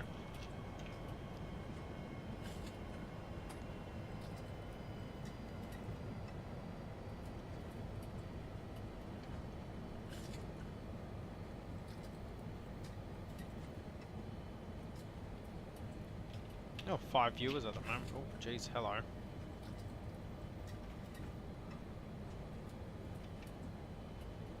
gear is down, flaps 10 are seen. Taxi takeoff checklist is done. Ignition. Start Flight start. for takeoff checklist. Body gear steering. Hold on. We'll skip that, we need to turn Back them off. valves. Are closed. Closed. Pressurization mode selector. It's auto. Auto. Fuel boost pumps. Wait. Are they on? Hang on. Fuel boost pumps are on.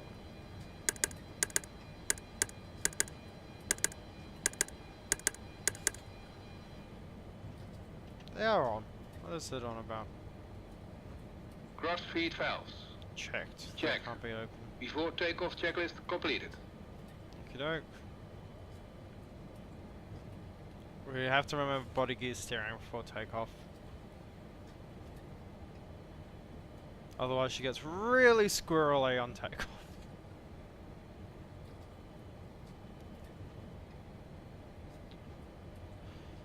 QF23 is entering runway 22.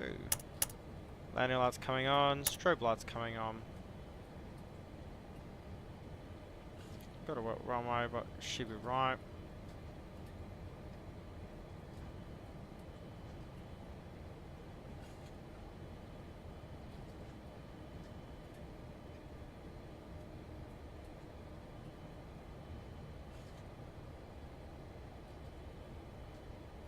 Not a bad lineup. Actually, that was almost perfect. Okie doke, hold the brakes. Body gear steering coming off. External view is coming on.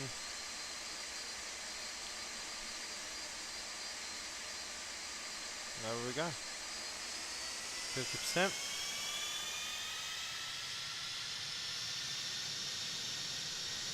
And full throttle.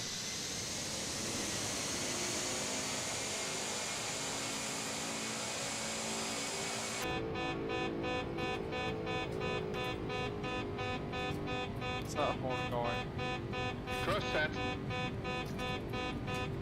We've done everything. Disregard. 80 knots. 30 knots. V1. Rotate. It's fully configured. Okay. Rotating, pulling back.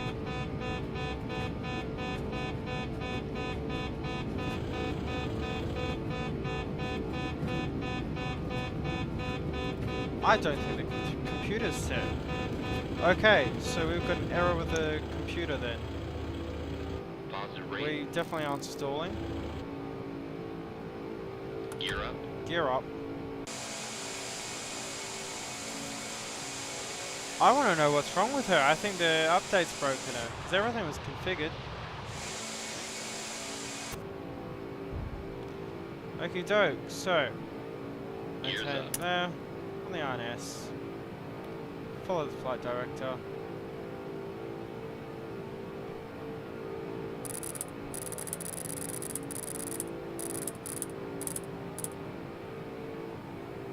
Speed.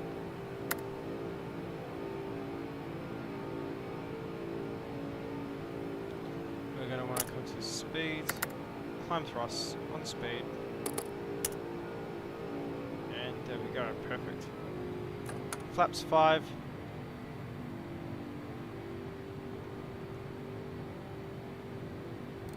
And we're going to decrease our altitude. I really want to know why that was going off, because everything's configured and set. Flaps 1. Yeah, see, they're not doing the callouts for the flaps. And flaps 1. Although Command A autopilot coming on, and INS nav is green and sane. Awesome.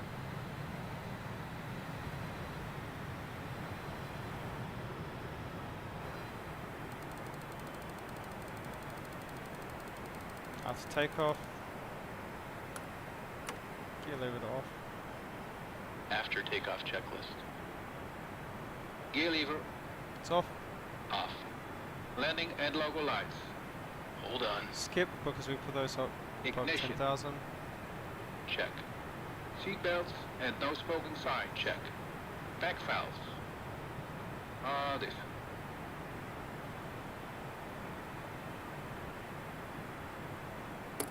EPR, IAS, and up to 6500. Pack valves can come to open. Oops. Two Open. cars there. Fuel heat. Fuel heat coming to auto. Let's see. Auto. After takeoff checklist completed. Okay, I now need to do a briefing of the aircraft because something was going off. Why did the machine go off?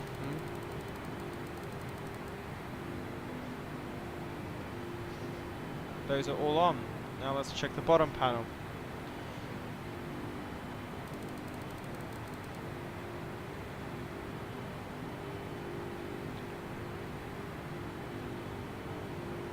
Why do we have takeoff valve? That's my question. Well, the radio's working perfectly fine. Those are all working okay. Let's come back here. Obviously there's a problem with something, some system.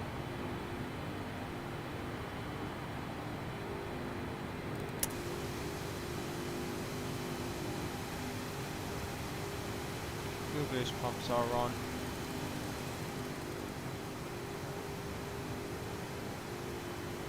That's all on. Lights are on.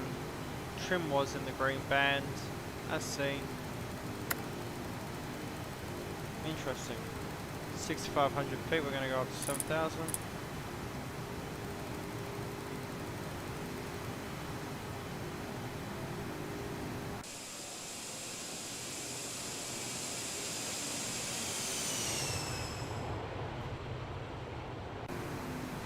Going to go up to 10,000 now.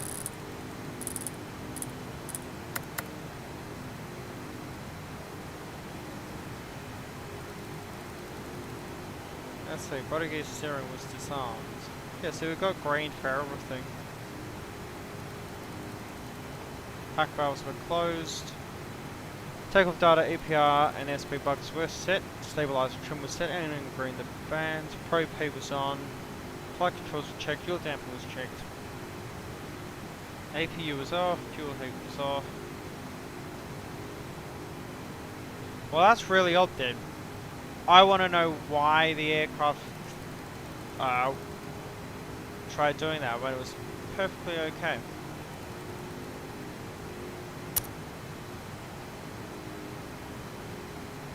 Body gear steering off, anti-skid was on.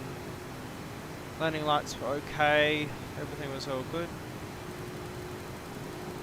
That's interesting.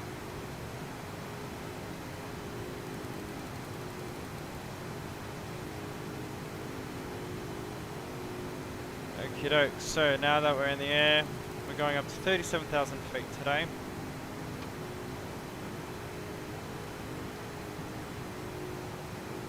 Increases to flight level 150 now.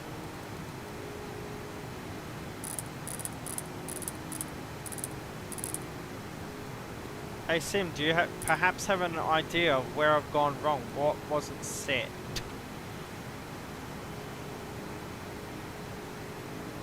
Because I configured it all. Climb thrust is selected. That's all good. I need to get that gasper off. It's way too loud.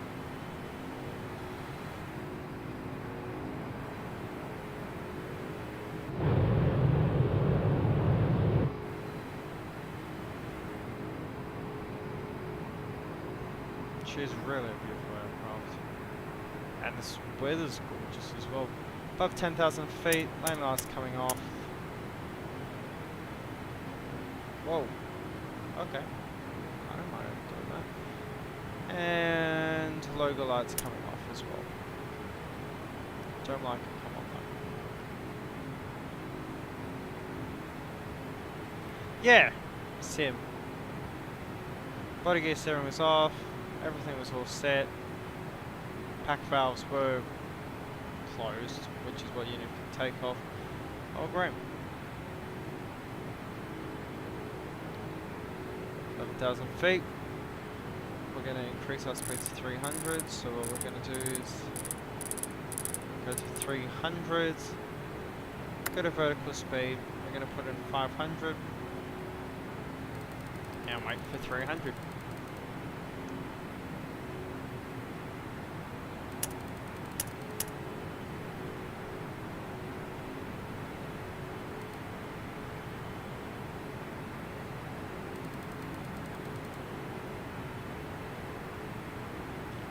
I'm not doing engine failure number 1. I've had that thing to do. Yeah, exactly, Sim. Like, and I've set up this aircraft quite a few times now, as you know from all my other streams. I've done pretty much exactly what I've done now, and it was all fine. Coming at 300, we'll go IAS, and we'll start climbing up to our altitude of 330.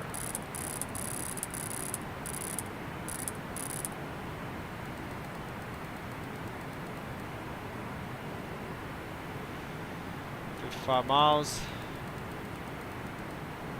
and what we'll do, we'll get the chart tab up. Lights. Going to unload. We're going to get our new flight plan up.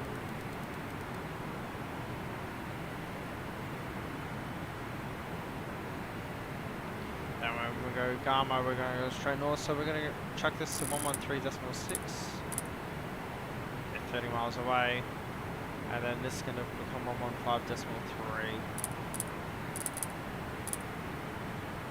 73 miles away. Awesome. And then after Pattaya, which is 115.3, we'll follow Samui, which is 117.6, and we'll just keep following all the way up and then into Bangkok, which I believe will be a 20 left landing. Well, that's what it's showing now. Seatbelt sign come off.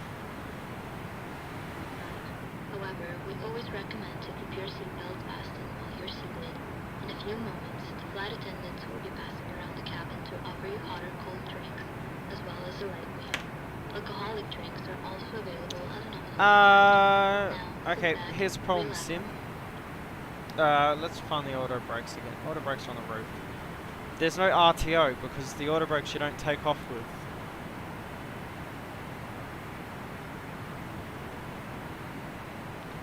Hates all goods. There's got to be an error somewhere. I've missed a step.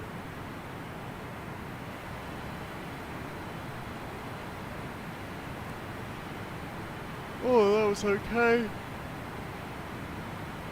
These were okay. Cargo was normal. All of those are tested.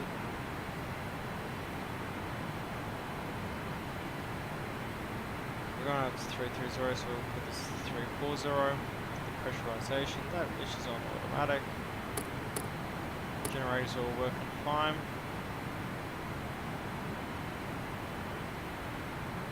These are all good.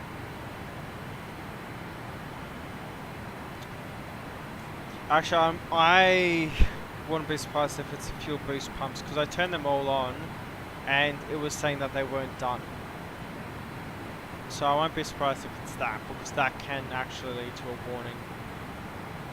Because as you can see, they're all on, but it was saying that they weren't, which is wrong. Oil temps are all in the green. Obviously we're at climb thrust, so they're going to be a bit higher than normal.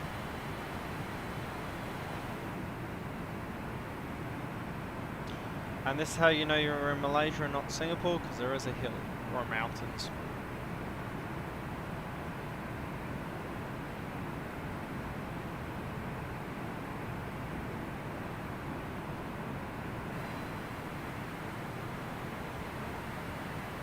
I don't know if I can land this as smoothly as I normally can, given that I've been flying the 777 pretty much religiously the past week.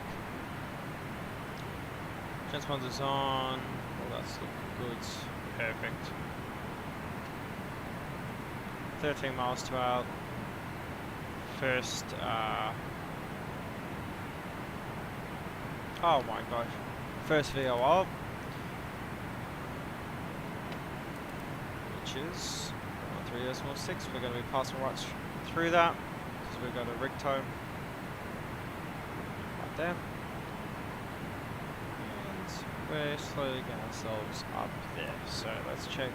Our altitude's 37s alright. Let me make that correction.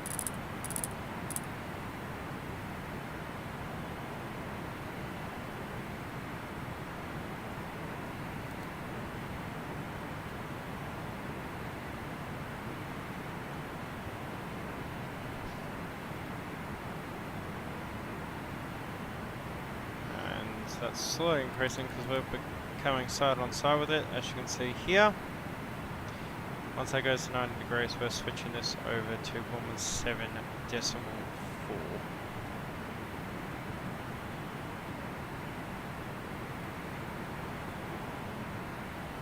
And we've got a clear opening going up there. 1.7.4.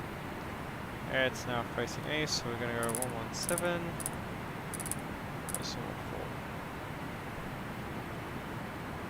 which will be Nakhon Si Thammarat, which is much more north.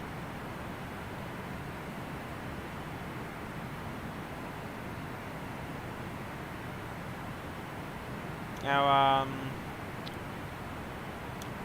flying to Bangkok, the weather's looking okay in Bangkok right now. Expected to get a bit better, and if not, and we need to go somewhere else, our secondary will be Pattaya, which, as a plane full of probably Australians, that is not a place I really want to be ending up at.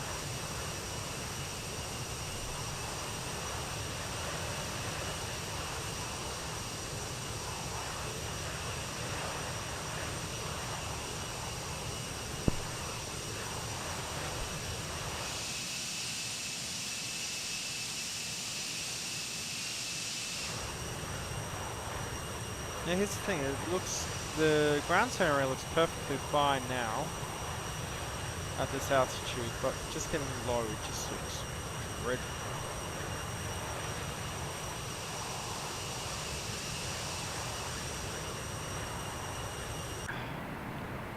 Alright, I'll be right back. You guys sit back, relax and enjoy, and I will talk to you in a bit.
Sorry for that, everyone. I am back finally. Oh.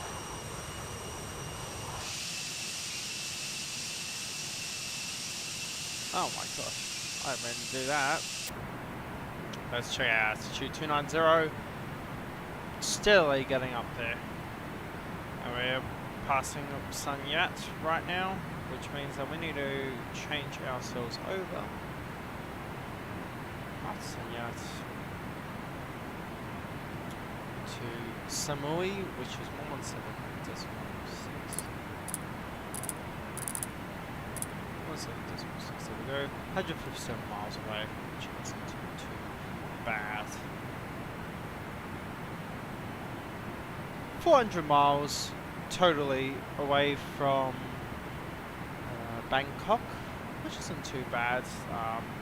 We are a relatively quick aircraft, so it should be a bit faster. It shouldn't take too long to do. That is what I'm trying to say.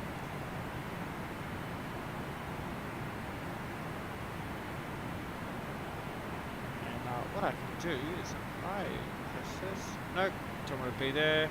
Here we go. And I close that down. There we go. Awesome.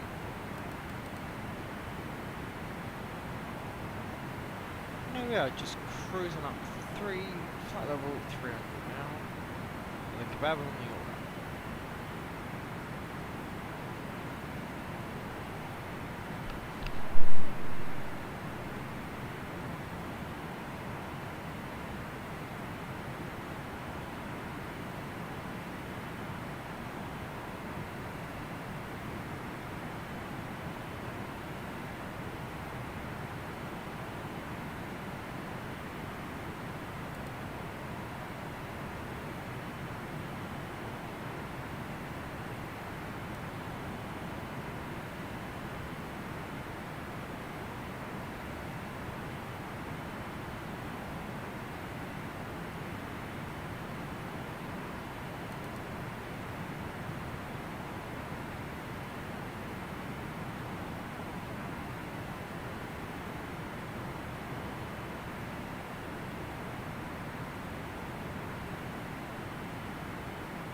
Now let's check everything's going. Air pumps are all okay. It's okay. Let's check. Come on, that actually is good. I've got 10,000. Outlets, airflow is still good. Temperatures are all good.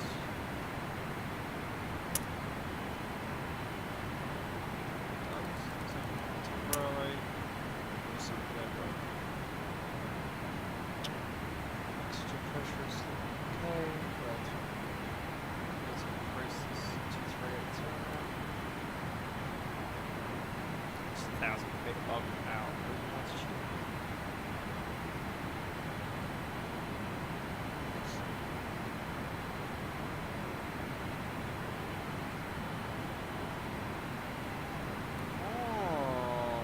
It's bringing back the glitch with the FPS. Let's see. Fuel and all that stuff good. Let's check altitude 32,000 right now.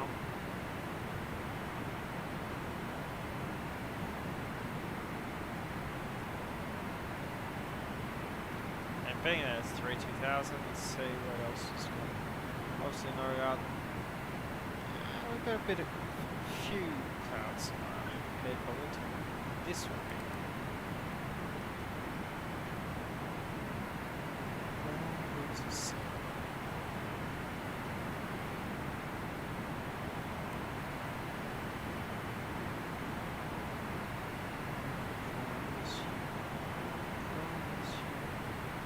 Can't see that anymore, otherwise we will get copy struck to hell.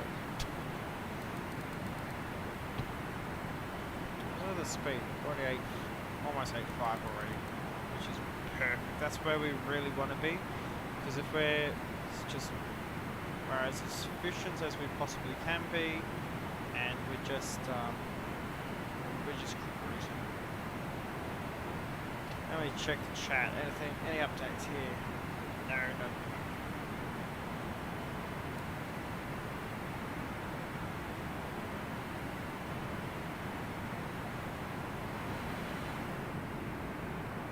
Lines working the rear ends off there. Not getting a lot of volume from them though. Now let me see the options. Oh, there's my normal settings for the lows.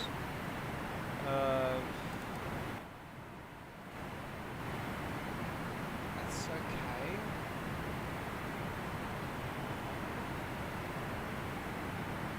I need to learn how to use the LT92. Really interesting. Yeah, we're pretty much cruising now. Doesn't she look gorgeous? The lighting is working perfectly in our favour today. But yeah, that's looking gorgeous there.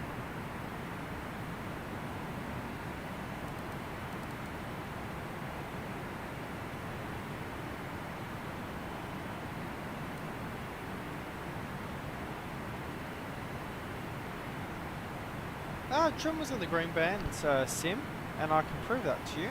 One moment. Let's go here, let's go to our checklists. Stabilizer trim set in the green band. It was set in the green band on takeoff, so that's why I'm finding it interesting, because that's normally what sets it off, but I had it trimmed.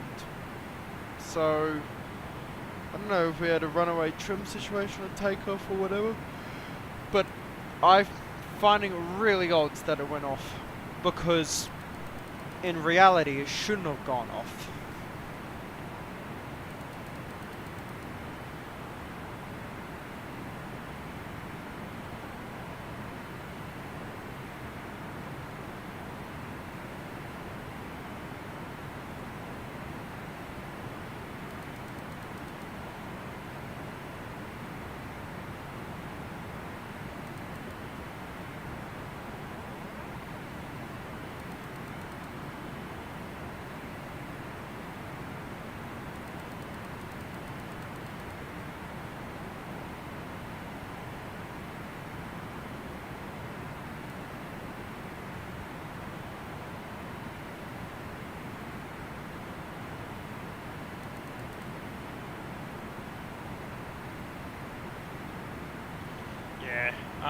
I'll have to report that to Fearless then, who someone I have a chat with Fearless every now and then, but yeah, I mean it was in the green band, everything was set up, so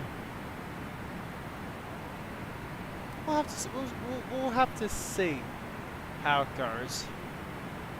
I definitely don't have my AirPods in right now, blasting 80s music. I don't know, I keep turning the top panel. I'm trying to find something that's wrong. Also, that's another thing. I had that glitch, glitch just before, not just before taking, but the other day on my stream, the one with the Singapore Airlines 747 on it. If you go watch the final landing, well, on takeoff it was glitched out. The aircraft didn't want to take off despite the performance calculator. So the performance calculator was completely wrong. Which is something I'm realizing. Like, the aircraft is not taking off at all. It's like way heavier than it is. Another problem would be the GPS. It's not following GPS, and then the audio was cutting out on final. I don't know why, but like the call-outs were there. We had errors going off. We had all of these random things going off. I wasn't getting an approach. It was just dreadful going into Kuala Lumpur. I'm like, here I am trying to fix these things, and I'm just like, I can't fix them, like, at all. Like, what are they doing? What's happening here?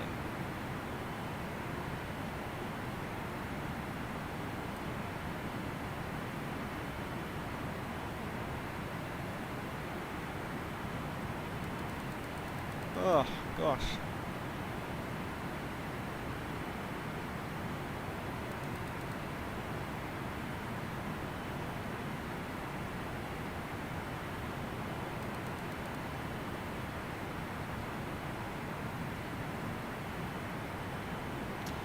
Oh no, here comes Pom.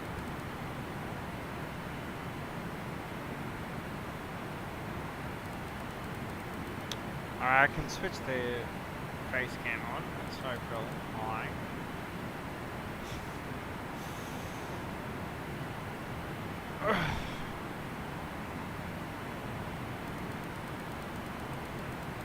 Oh, looking forward to getting some sleep tonight. Jeez, that shift on Monday though took the life out of me. It's gonna be one of those days where it's gonna take days and days on end just to recover. I'm thinking of what was it? 747. I can't wait for the Fearless freighter version. Actually, I need to see if there's any updates on that, because I really want the freighter version of this. So, Fearless, I'm just checking Discord. What are these mods saying?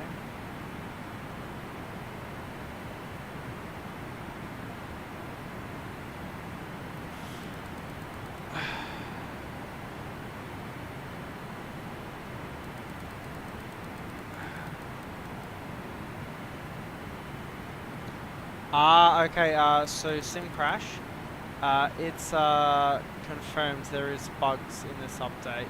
I'm looking at the Fearless, in the Fearless mod section.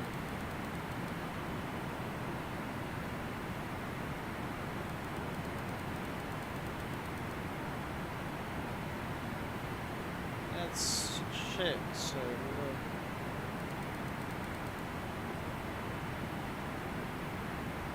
oh, do you need to do some northwest routes? I would love to do like some northwest routes around America with the the classic.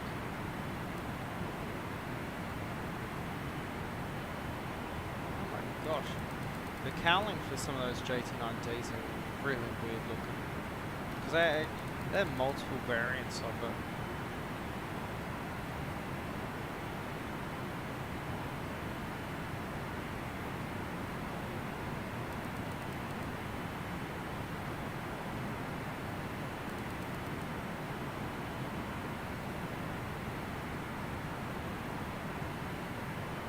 The amount of charts and data Fearless uploads in the development of the freighter is just insane.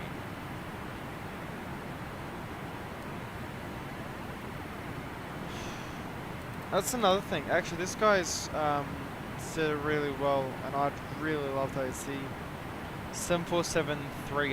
Well, not 300, but like 747-200 with the extended upper deck. So it pretty much looks like a 747-300, and realistically it would be a 747-300 except for cockpit differences. I think that'd be something that'd be a really good addition. I could chuck the handset livery on it. That would be pretty cool. Let's check the chat. Yeah, Pump, don't worry. We'll get around to a bit of CTA. Yeah, exactly, Sim. Yeah, we're not the stupid ones. We're not. Well, we aren't. They are. Actually, I'm just going to check if something is. Okay, so my keybinds don't work anymore for the disconnect the autopilot, which is rather annoying. So what I'm going to do. Sorry, I'm breaking immersion. I need to go to controls because I don't know what they've done. The the 777 uses completely different controls for like autopilot and all that, and it annoys me. Was it disconnect servos?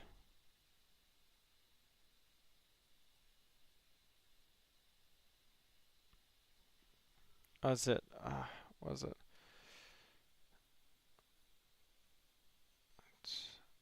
It wasn't that. It was like. Here we go. Servos toggle. Flight direct. Disconnect servos. Flight direct. I'll just check this. Yes, that works. There we go. Awesome. And if I go like this. Awesome, so that works as well.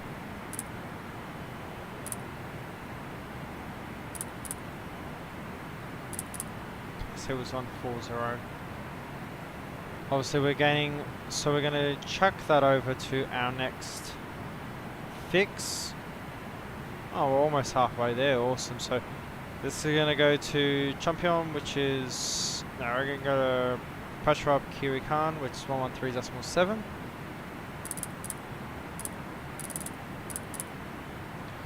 163 miles away from.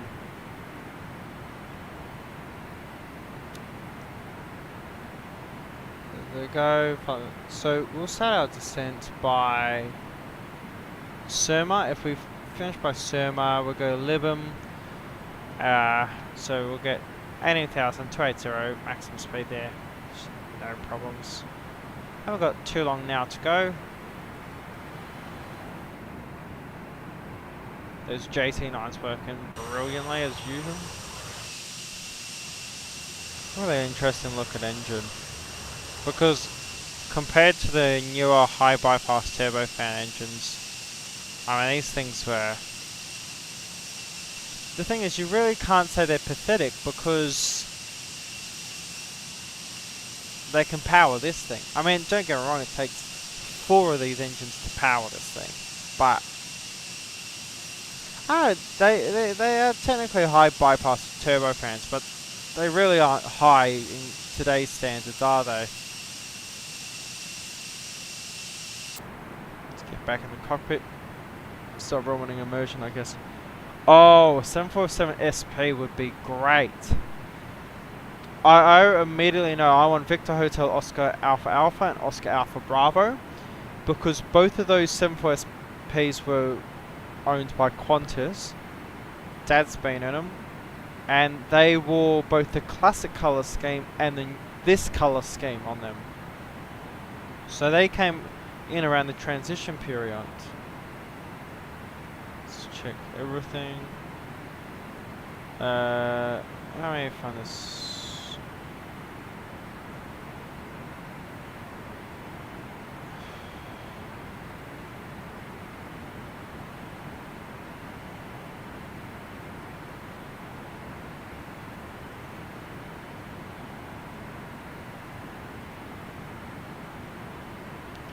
Actually, and when Asia was doing their Echo Alpha Alpha, I mean, okay, so I mean it's probably won't come across really well. Yeah, Echo Alpha Alpha and Echo Alpha Bravo. Yeah, so they wore pretty much all the that era paint schemes. Actually, here's a good photo. I mean, they do look very disfigured, but they are really interesting aircraft.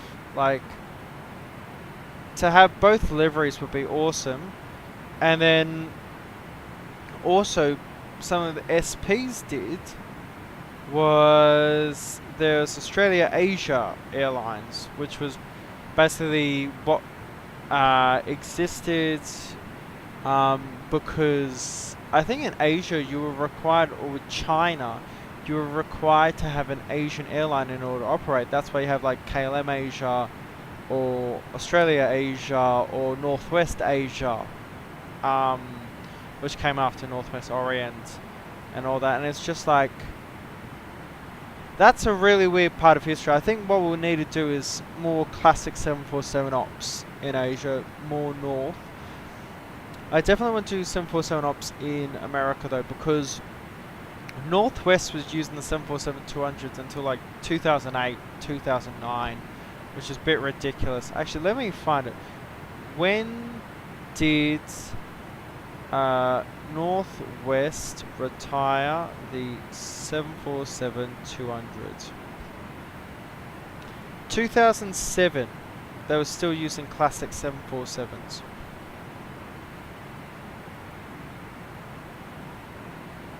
That's really strange liveries.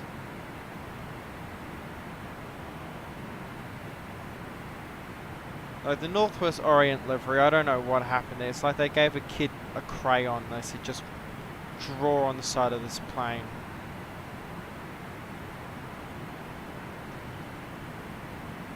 Though the classic 747s with the freighter livery. No problem, Sim. See you in the next stream. Have fun. And we'll see if we can land this thing softly again. It's been quite a while, so who knows anymore. Anyway, enjoy your day. Cheers. Thanks for coming by.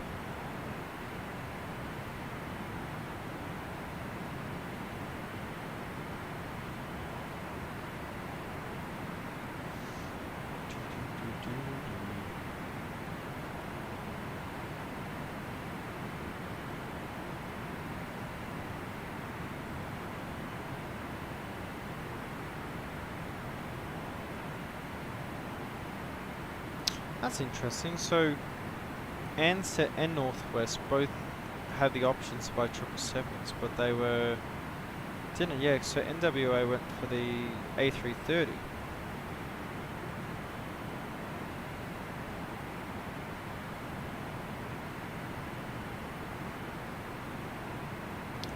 Yeah, so Northwest said that the 777s were over-engineered for Atlantic missions, and the A330 was not able to handle the Pacific missions. Yeah, so Airbus won because NWA already had the A320s in their fleet. But then in 2001 also ordered the 757-300s. Right.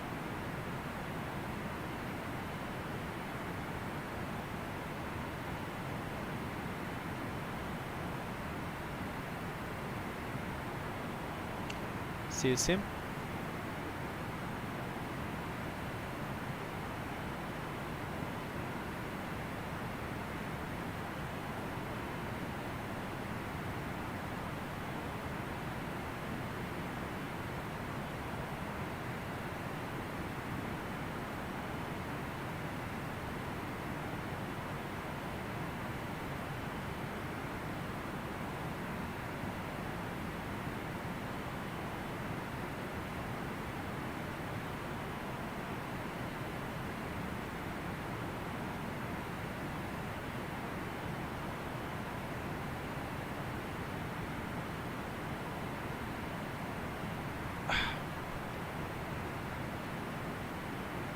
So if we check this now,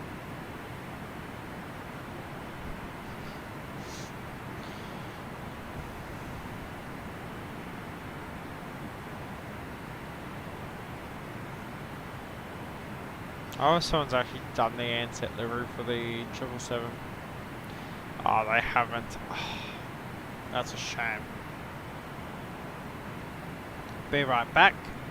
I need to go get a delivery.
Be right back.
Ah, there we go. Leave too long.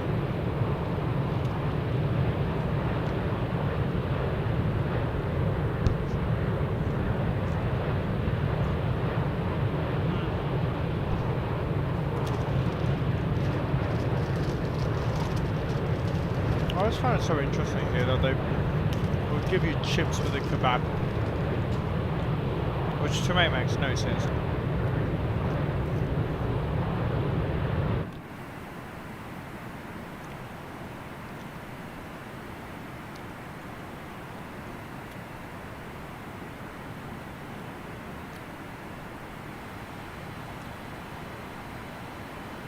Check out our in-flight panel here. Everything's looking good. Pressurization's perfectly okay. To be fair, that's not too bad. 6,000 feet cabin altitude, 37,000. Brake temps are obviously okay. That'd actually be -8. Fuel burn.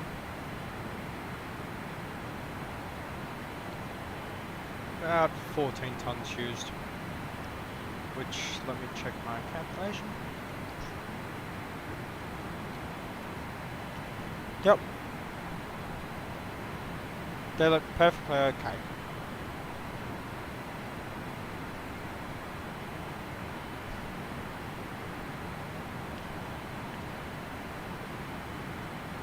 However, we'll get some of our central fuel tank put into our wings. I don't know why there's so much fuel in the center fuel tank. We normally don't use that. Normally we'll have the fuel in the wings. So that's very different to how it's normally configured. But also it's probably what contributes to us being so heavy in comparison to what we realistically should have been. So I think there's been an error on the sim side with that, in that regard.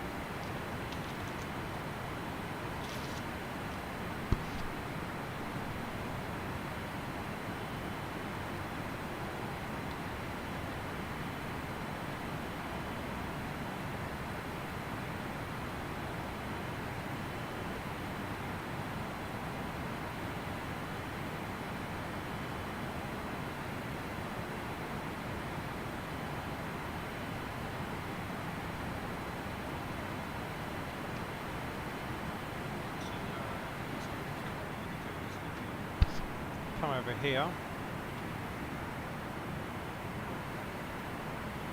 Over there with some cruise speed on.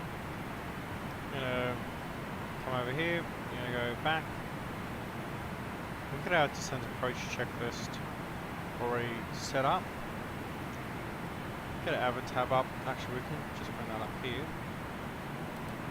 If we go Tango Bravo Sierra, we know that the QNH will be 1005. That's no problems.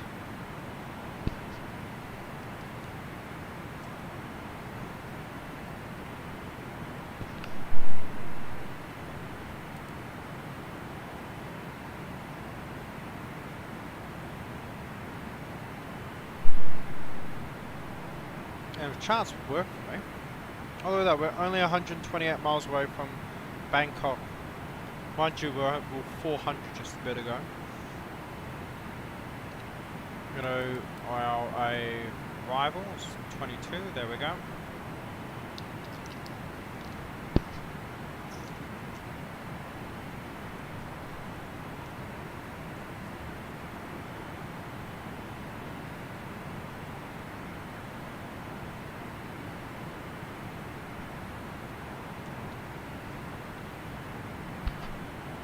So obviously, before the beam, 11, we need to be under 180 with 280 knots as our top speed.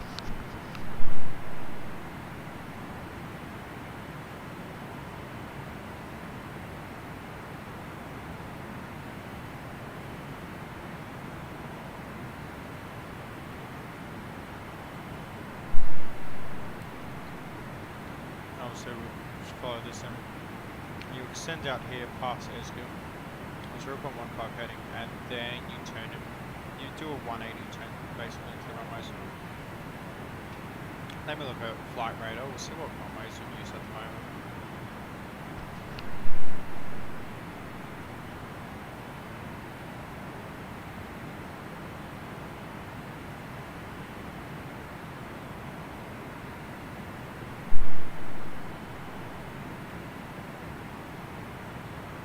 So basically,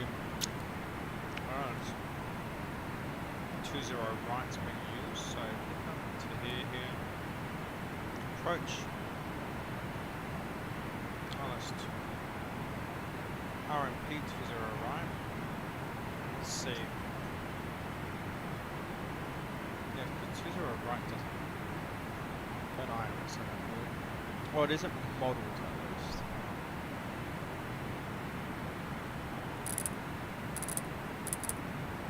Cruising speed, yeah.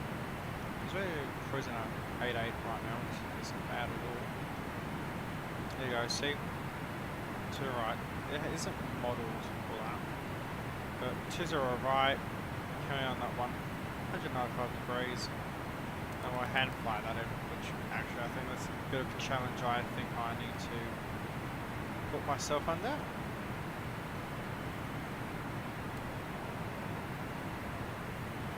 So what we'll do, we'll go down here, we're going to go to arrivals, RMP 20 right, no, there we go. I'm guessing there's discontinuity, or is this without a discontinuity? Come down to 180 right now.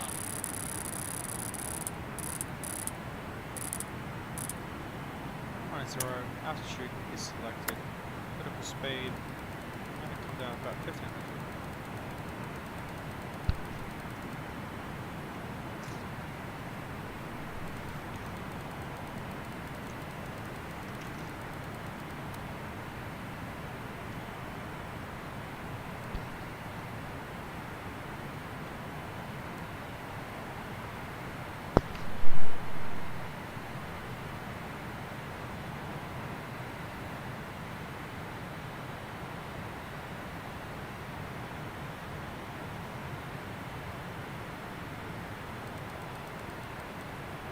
Get this switch over 117.7.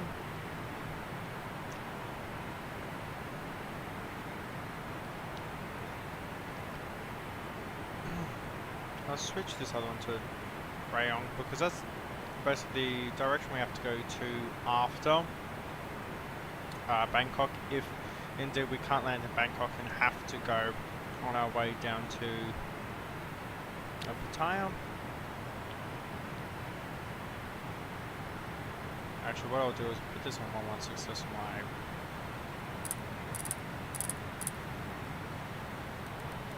Perfect. All set up now.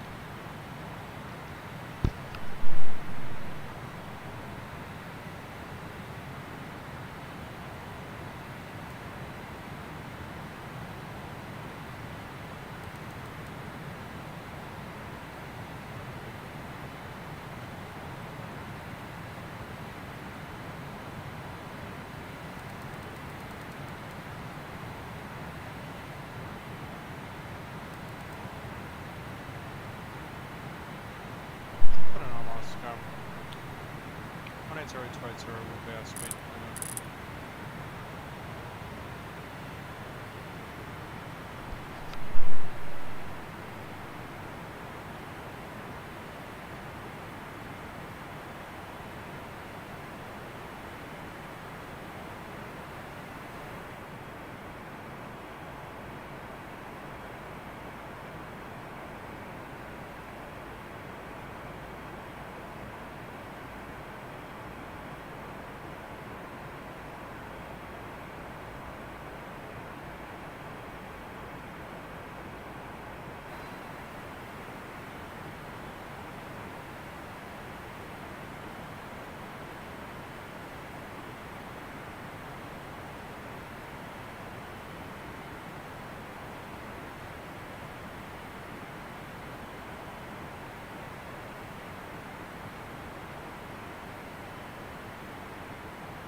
It's only 1 mile away from Bangkok right now. So that's pretty good. Also, I just only started, so what we're going to do, we're going to come back to the aircraft. We'll start our descent checklist. Approach checklist, please. Seatbelts and shoulder harness. Checked. Seatbelts and no smoking signs. Some. Hold on. On. Handy eyes. Soft. Off. Exterior lights. Check. Checked. Outer brakes. Damn. Low. I mean, we don't need not much. Radio INS switches. Damn. Radio. Radio. Flight director computer selectors. Check. Checked. Brake pressure. Check. Altimeters. Checked. 1007. Set and cross check. Landing data, EPR, and Actually, we're ASP going to do bugs. 10. Set and cross check. Seatbelts and shoulder harness. Check. Fuel panel. Check. Fuel heat. Let's see. Fuel heat needs to be turned off. Off. EPR computer. Let's see. Skip. That automatically Cabin turns on. altitude. Check. Circuit breakers. Check. Approach checklist completed. Cool. So we're already 280. Straight 18,000 will be definitely there.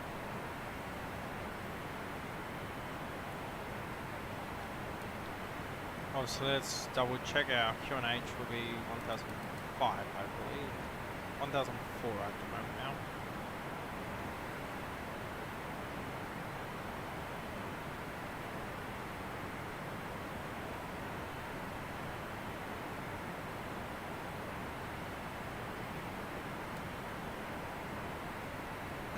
Okay, so not doing too bad right now.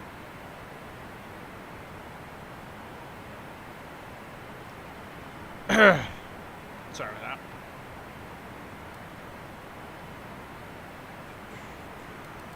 Strong and merry, hold of me. Oh, those power lights. That's interesting though, they keep flicking. They really should be flickering.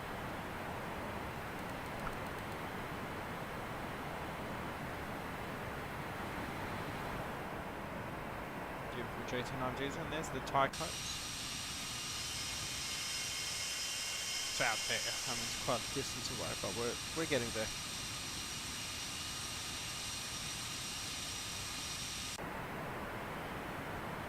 $59 miles to go.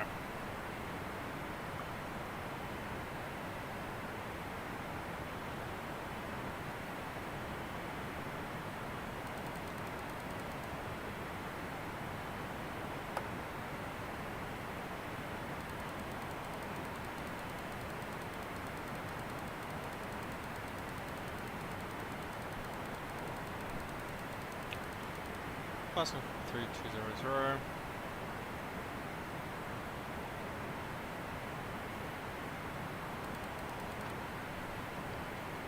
And let's get that approach path in. So 036 will be our next course.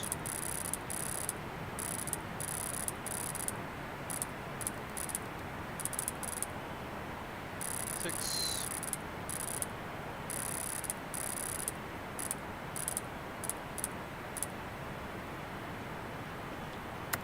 And then eventually, when we do our final turn in, it will be 195. So that's the next level up. setting.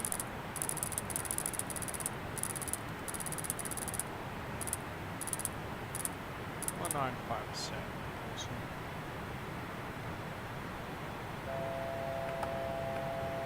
Speed brakes around 180's map.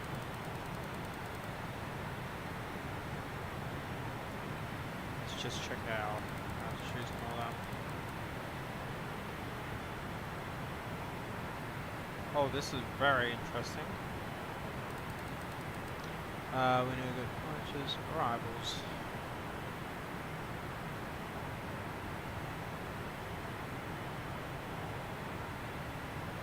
There we go. Flying out to sag up now, 14,000.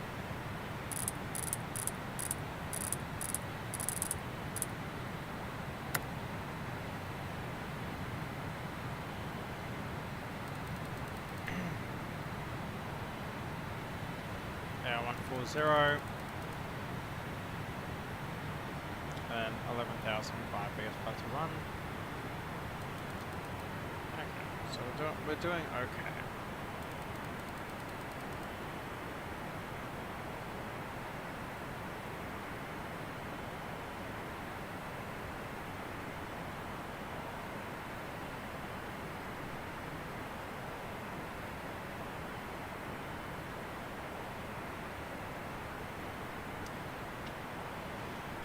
Zero we maintain for the time being. 11,000 eventually we want to get to.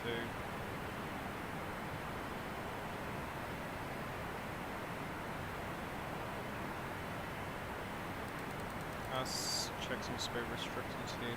220 bum them up. Which shouldn't be too difficult.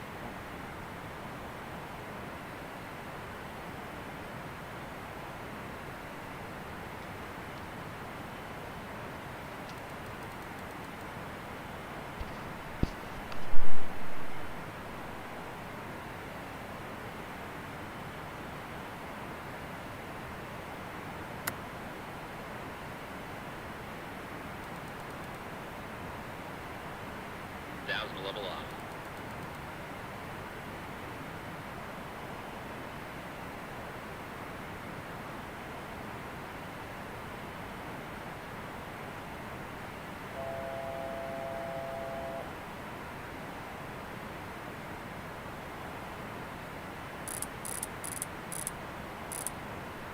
coming down 11,000 now.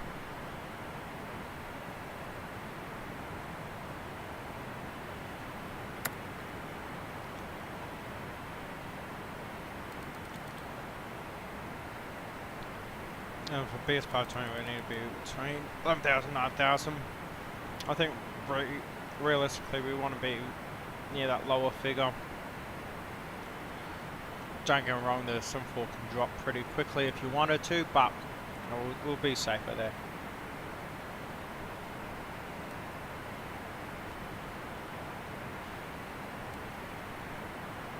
Because something a light 747 can do is fly slow. We've got the locked in 20 FPS glitch. Great. That's always fun.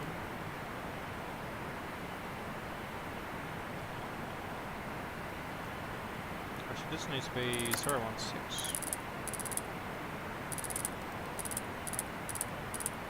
Now's the level off. Yep.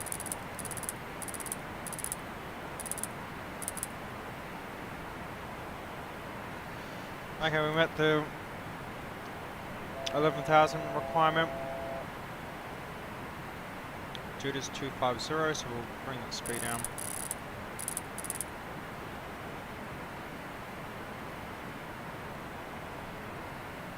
Speed will be coming down shortly. Thrust is in idle.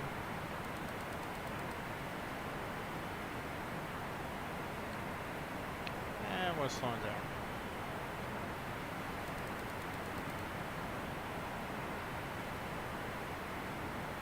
You can barely see it, but there's the city of Bangkok over there.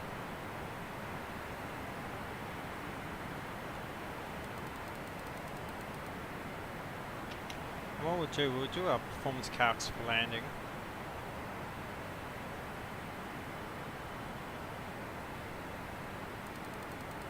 degrees Celsius outside.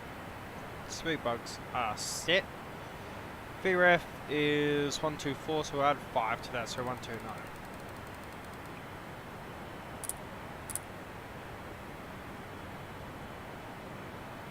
And let's have a quick enter of these charts for the approach.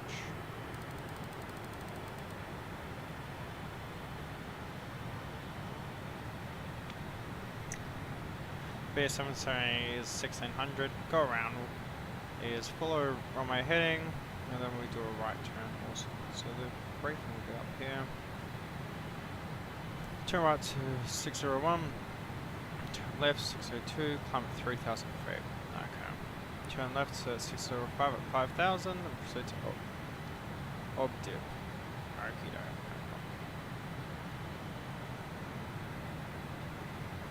No problem. 250. I'm going to come down to 9,000 right now.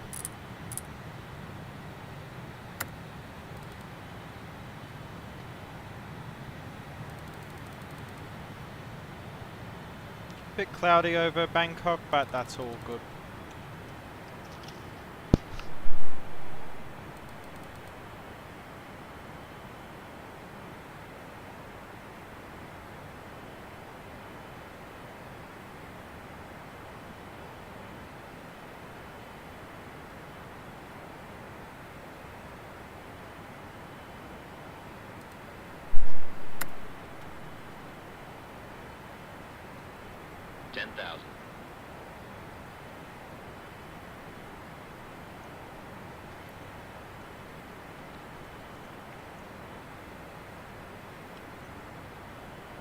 Okay, we're under 10,000, so we can just preemptively get those landing lights on because they're on the outside.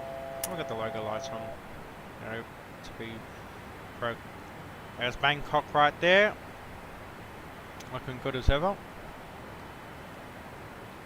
FPS is going to definitely be trouble. That's something I do enjoy with Flightfactor is, well, Flightfactor aircraft in general is they've got really good FPS performance.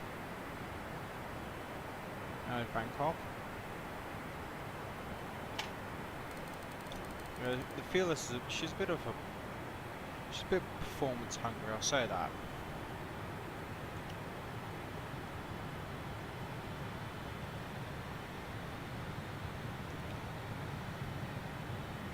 We're at 9,000, so we'll pass BS. Warm-up is coming up, so speed comes down at 220.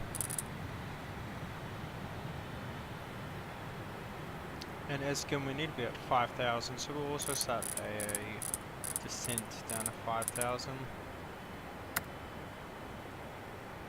1,500 feet a minute should do us pretty okay. Yet again, speed brake is already armed. Auto gear steering is off. Lights are all on. Fasten stop seat is on. Cabin crew, prepare for landing. Cabin crew can prepare for landing now. Hopefully the FPS can hold up. Speed brake can come out. We need to slow down to that 220 required. Passing around the cabin to make a final compliance check and pick up any remaining cups and glasses.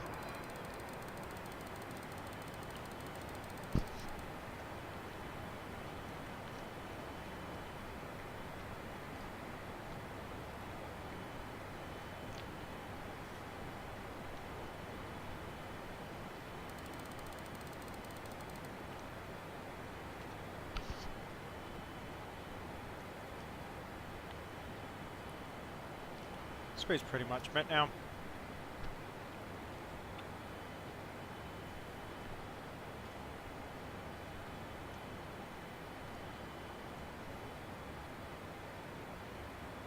Delete this, because that's going to annoy me. I just know it.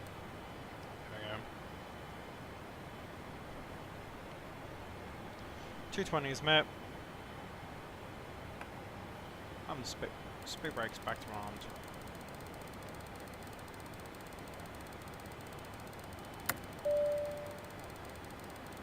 Cabin is ready. 1000 level off. QNH is set. We'll just double check that.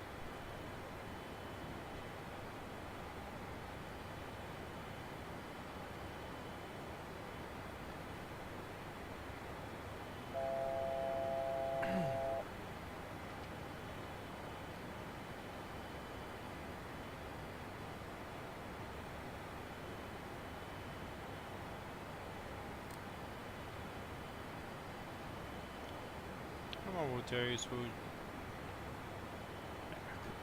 because all the fans want it, Chang base cam again. As you can see, we've switched to a sweater. It's getting rather cold. Actually, what is the weather right now? 15 degrees. No, it's not. 5,000 Matt.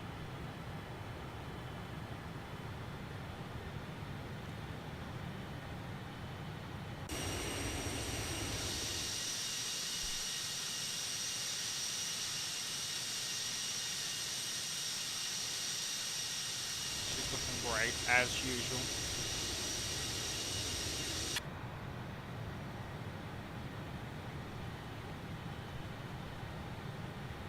Okay, oh, 5 people here. Gee whiz. Commencing our bank in. Let's decrease our speed.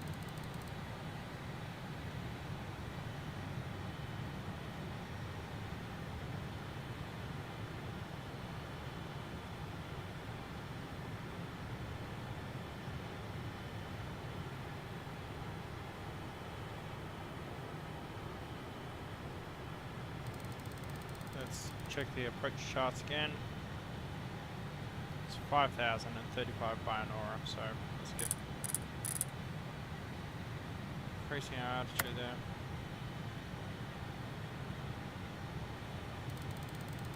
A bit spicy. That's all good. Auto brakes are set on min, or low I should say.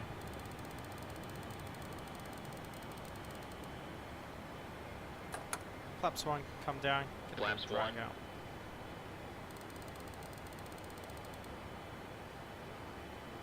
Six likes on the stream so far. Thanks everyone.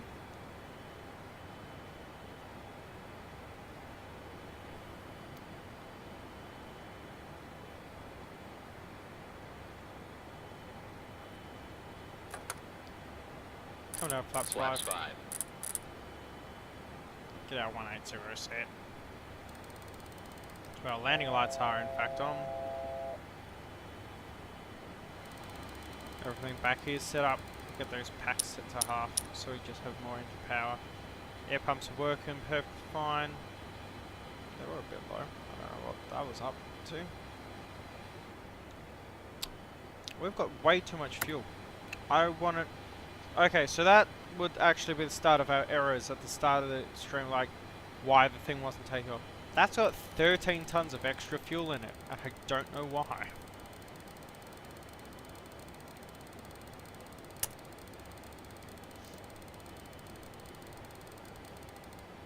$195 now.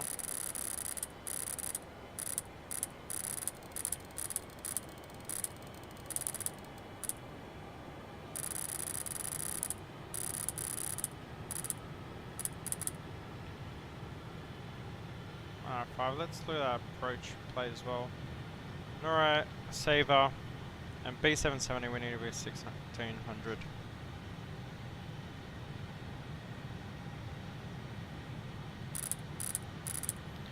VREF speed was 124, so I had 5, so 129.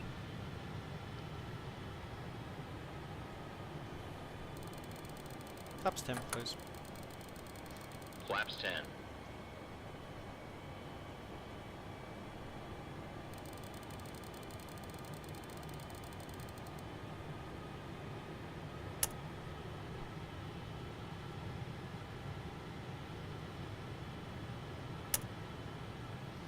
Okay.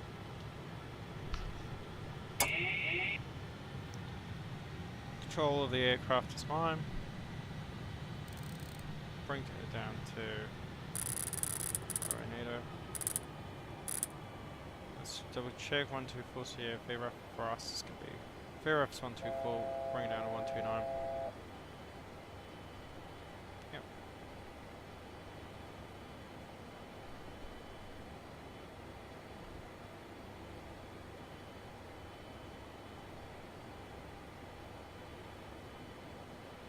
Next stage flaps, please.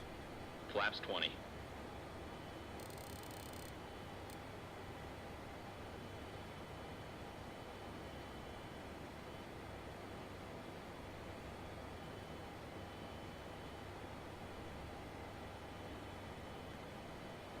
Visual with runway.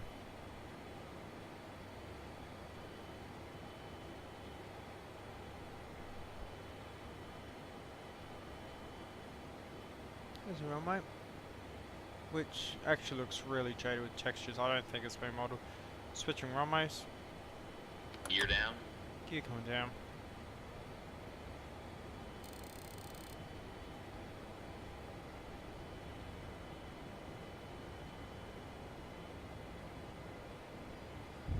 Next stage flap.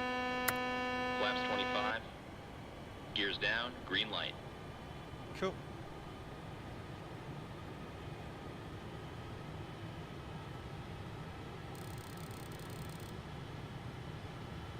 Next stage flaps. Flaps 30. Flaps 30.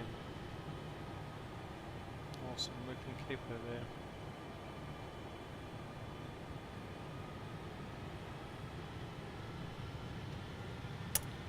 I'm taking off auto throttle because I want to manually control this.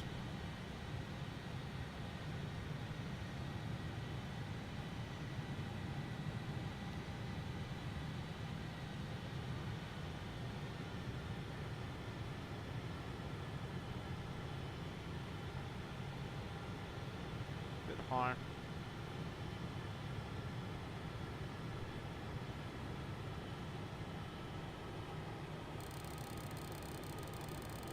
Get some more trimming, flaps 30, 3 greens.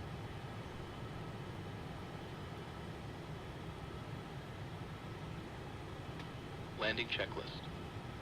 Gear. Checked. Down and check. Down and check. Flaps. Flaps, Flaps 30. 30. Flaps 30. Spoilers. Armed. Armed. 1000. Ignition. Flight start. Anti-skid.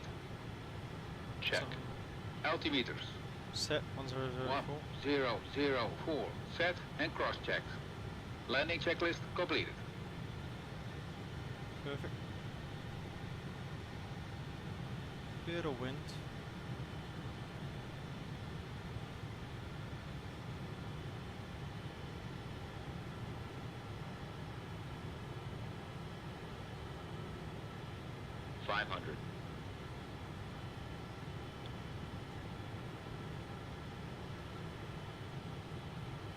Keep it stable.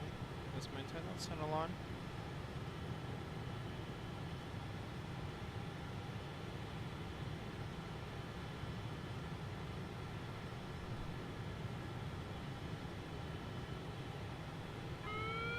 Approaching minimums.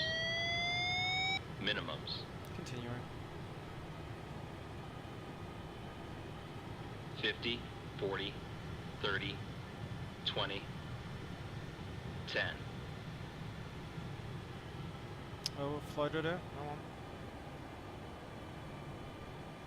one. Oh, I'll take that. Good landing. Check reverse. Versus. Full pressure. Reverse is green.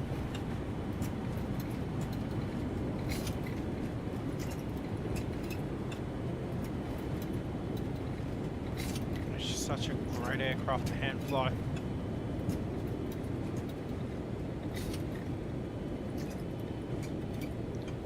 $60 knots. Out, off, Reverse is reverse. coming off, and we'll get off this 60 high knots. speed. Auto brake off. That was a proper landing. That was a lot better than the 777 one.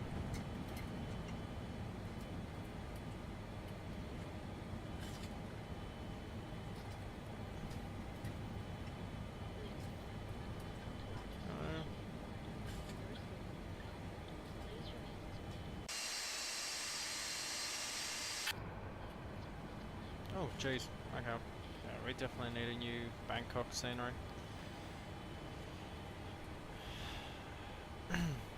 Qantas 27 is clear of 102 left. Okay, speed brace coming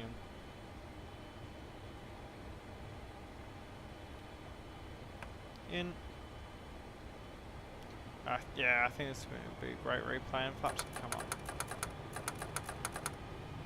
Flaps up. Awesome.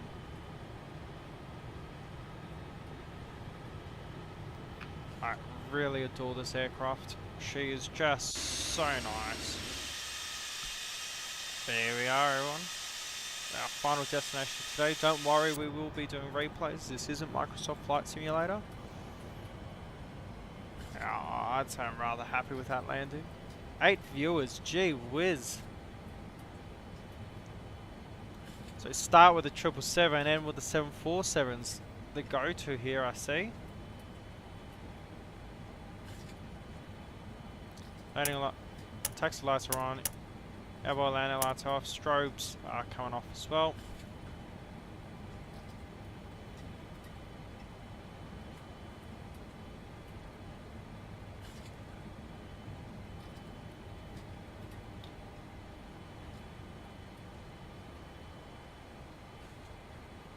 Now we'll chuck her in the international terminal over here. Thai A340 over there, looking beautiful as ever. After landing checklist, please. After landing checklist. Brake pressure. Check. Body gear steering. On. Arm. Outer brakes. Motor brakes Off. off. Ignition. It's on. Hold on. Off. Engine and wing anti-ice. It's off. Off. Radar and transponder. Damn. No, skip. This is old checklist. Flaps. Up. Up. Spoilers. Down. Stabilizer trim.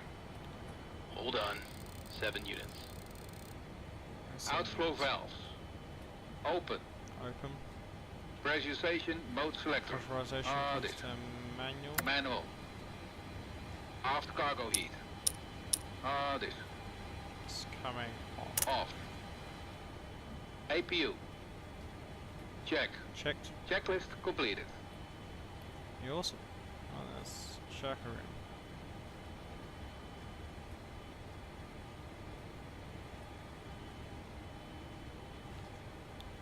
I think that's gate number 122 will do us pretty well.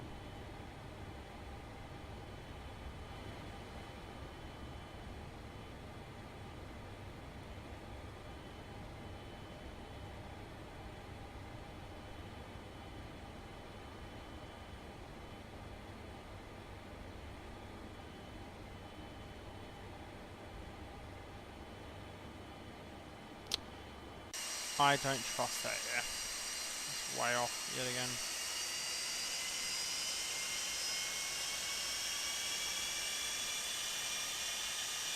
Going right down the end.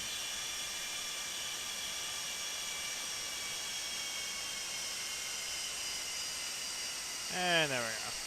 That's better. That's where you want to be. Okie doke, let's get that replay up, shall we?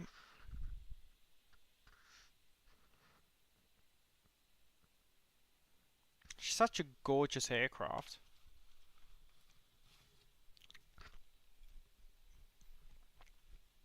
Wings flexing, looking beautiful. I think we'll start with the wing view.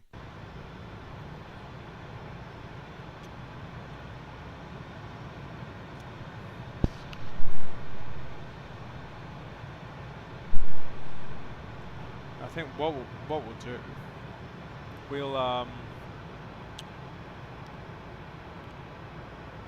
hide me. There you go. Enjoy that.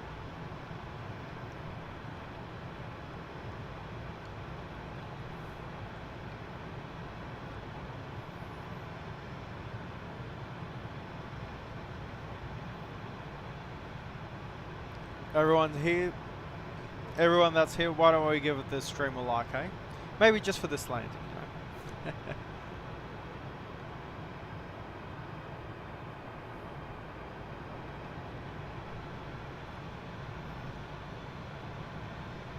We floated it definitely way too long. Whereas, see the 777, she just likes to drop. Whereas this girl, she likes to stay up. But, beautiful.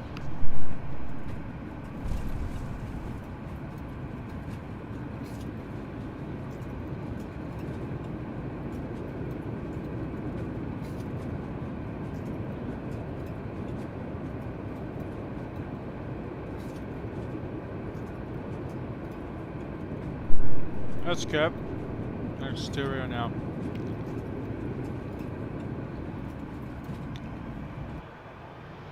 I closed the bloody door. Open the bloody door. What the hell? Shift 3. Okay. That's the thing. Someone's developed this entire terminal all for free. That's incredible.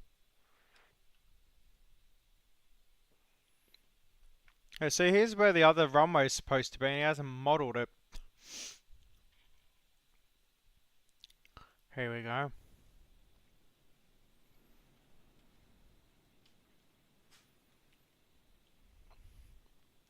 I get the mass out of the way.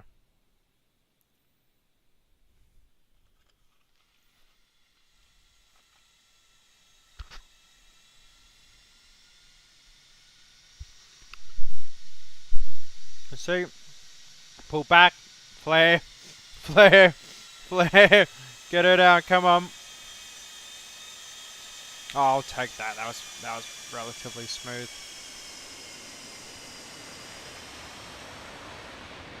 Wasn't the worst. I've definitely done smoother though.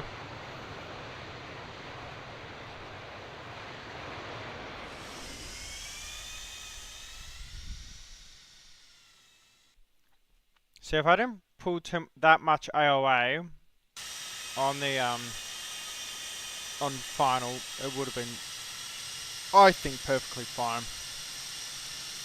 See, just too much AOA. Gotta rock the wings, rock the wings, rock the wings, get down, boom. Gently does it. Yeah. I think I will happily take that landing, I believe.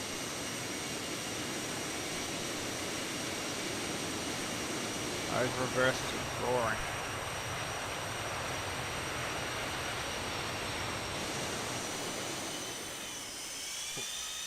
We'll do one more replay from the wing view. And after this, I think we'll call it a day, everyone. Thanks for watching, thanks for sticking around. Been a pleasure. Let's watch this now. Those beautiful flaps that you find so awesome, just gorgeous.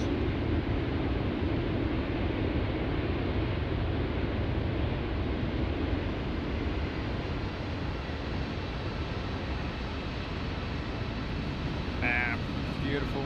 Minimal wing flex. Spoilers up. Thai A340 in the background. And the gorgeous looking Bangkok terminal. Could not get any better. Well, it could if I could speak English.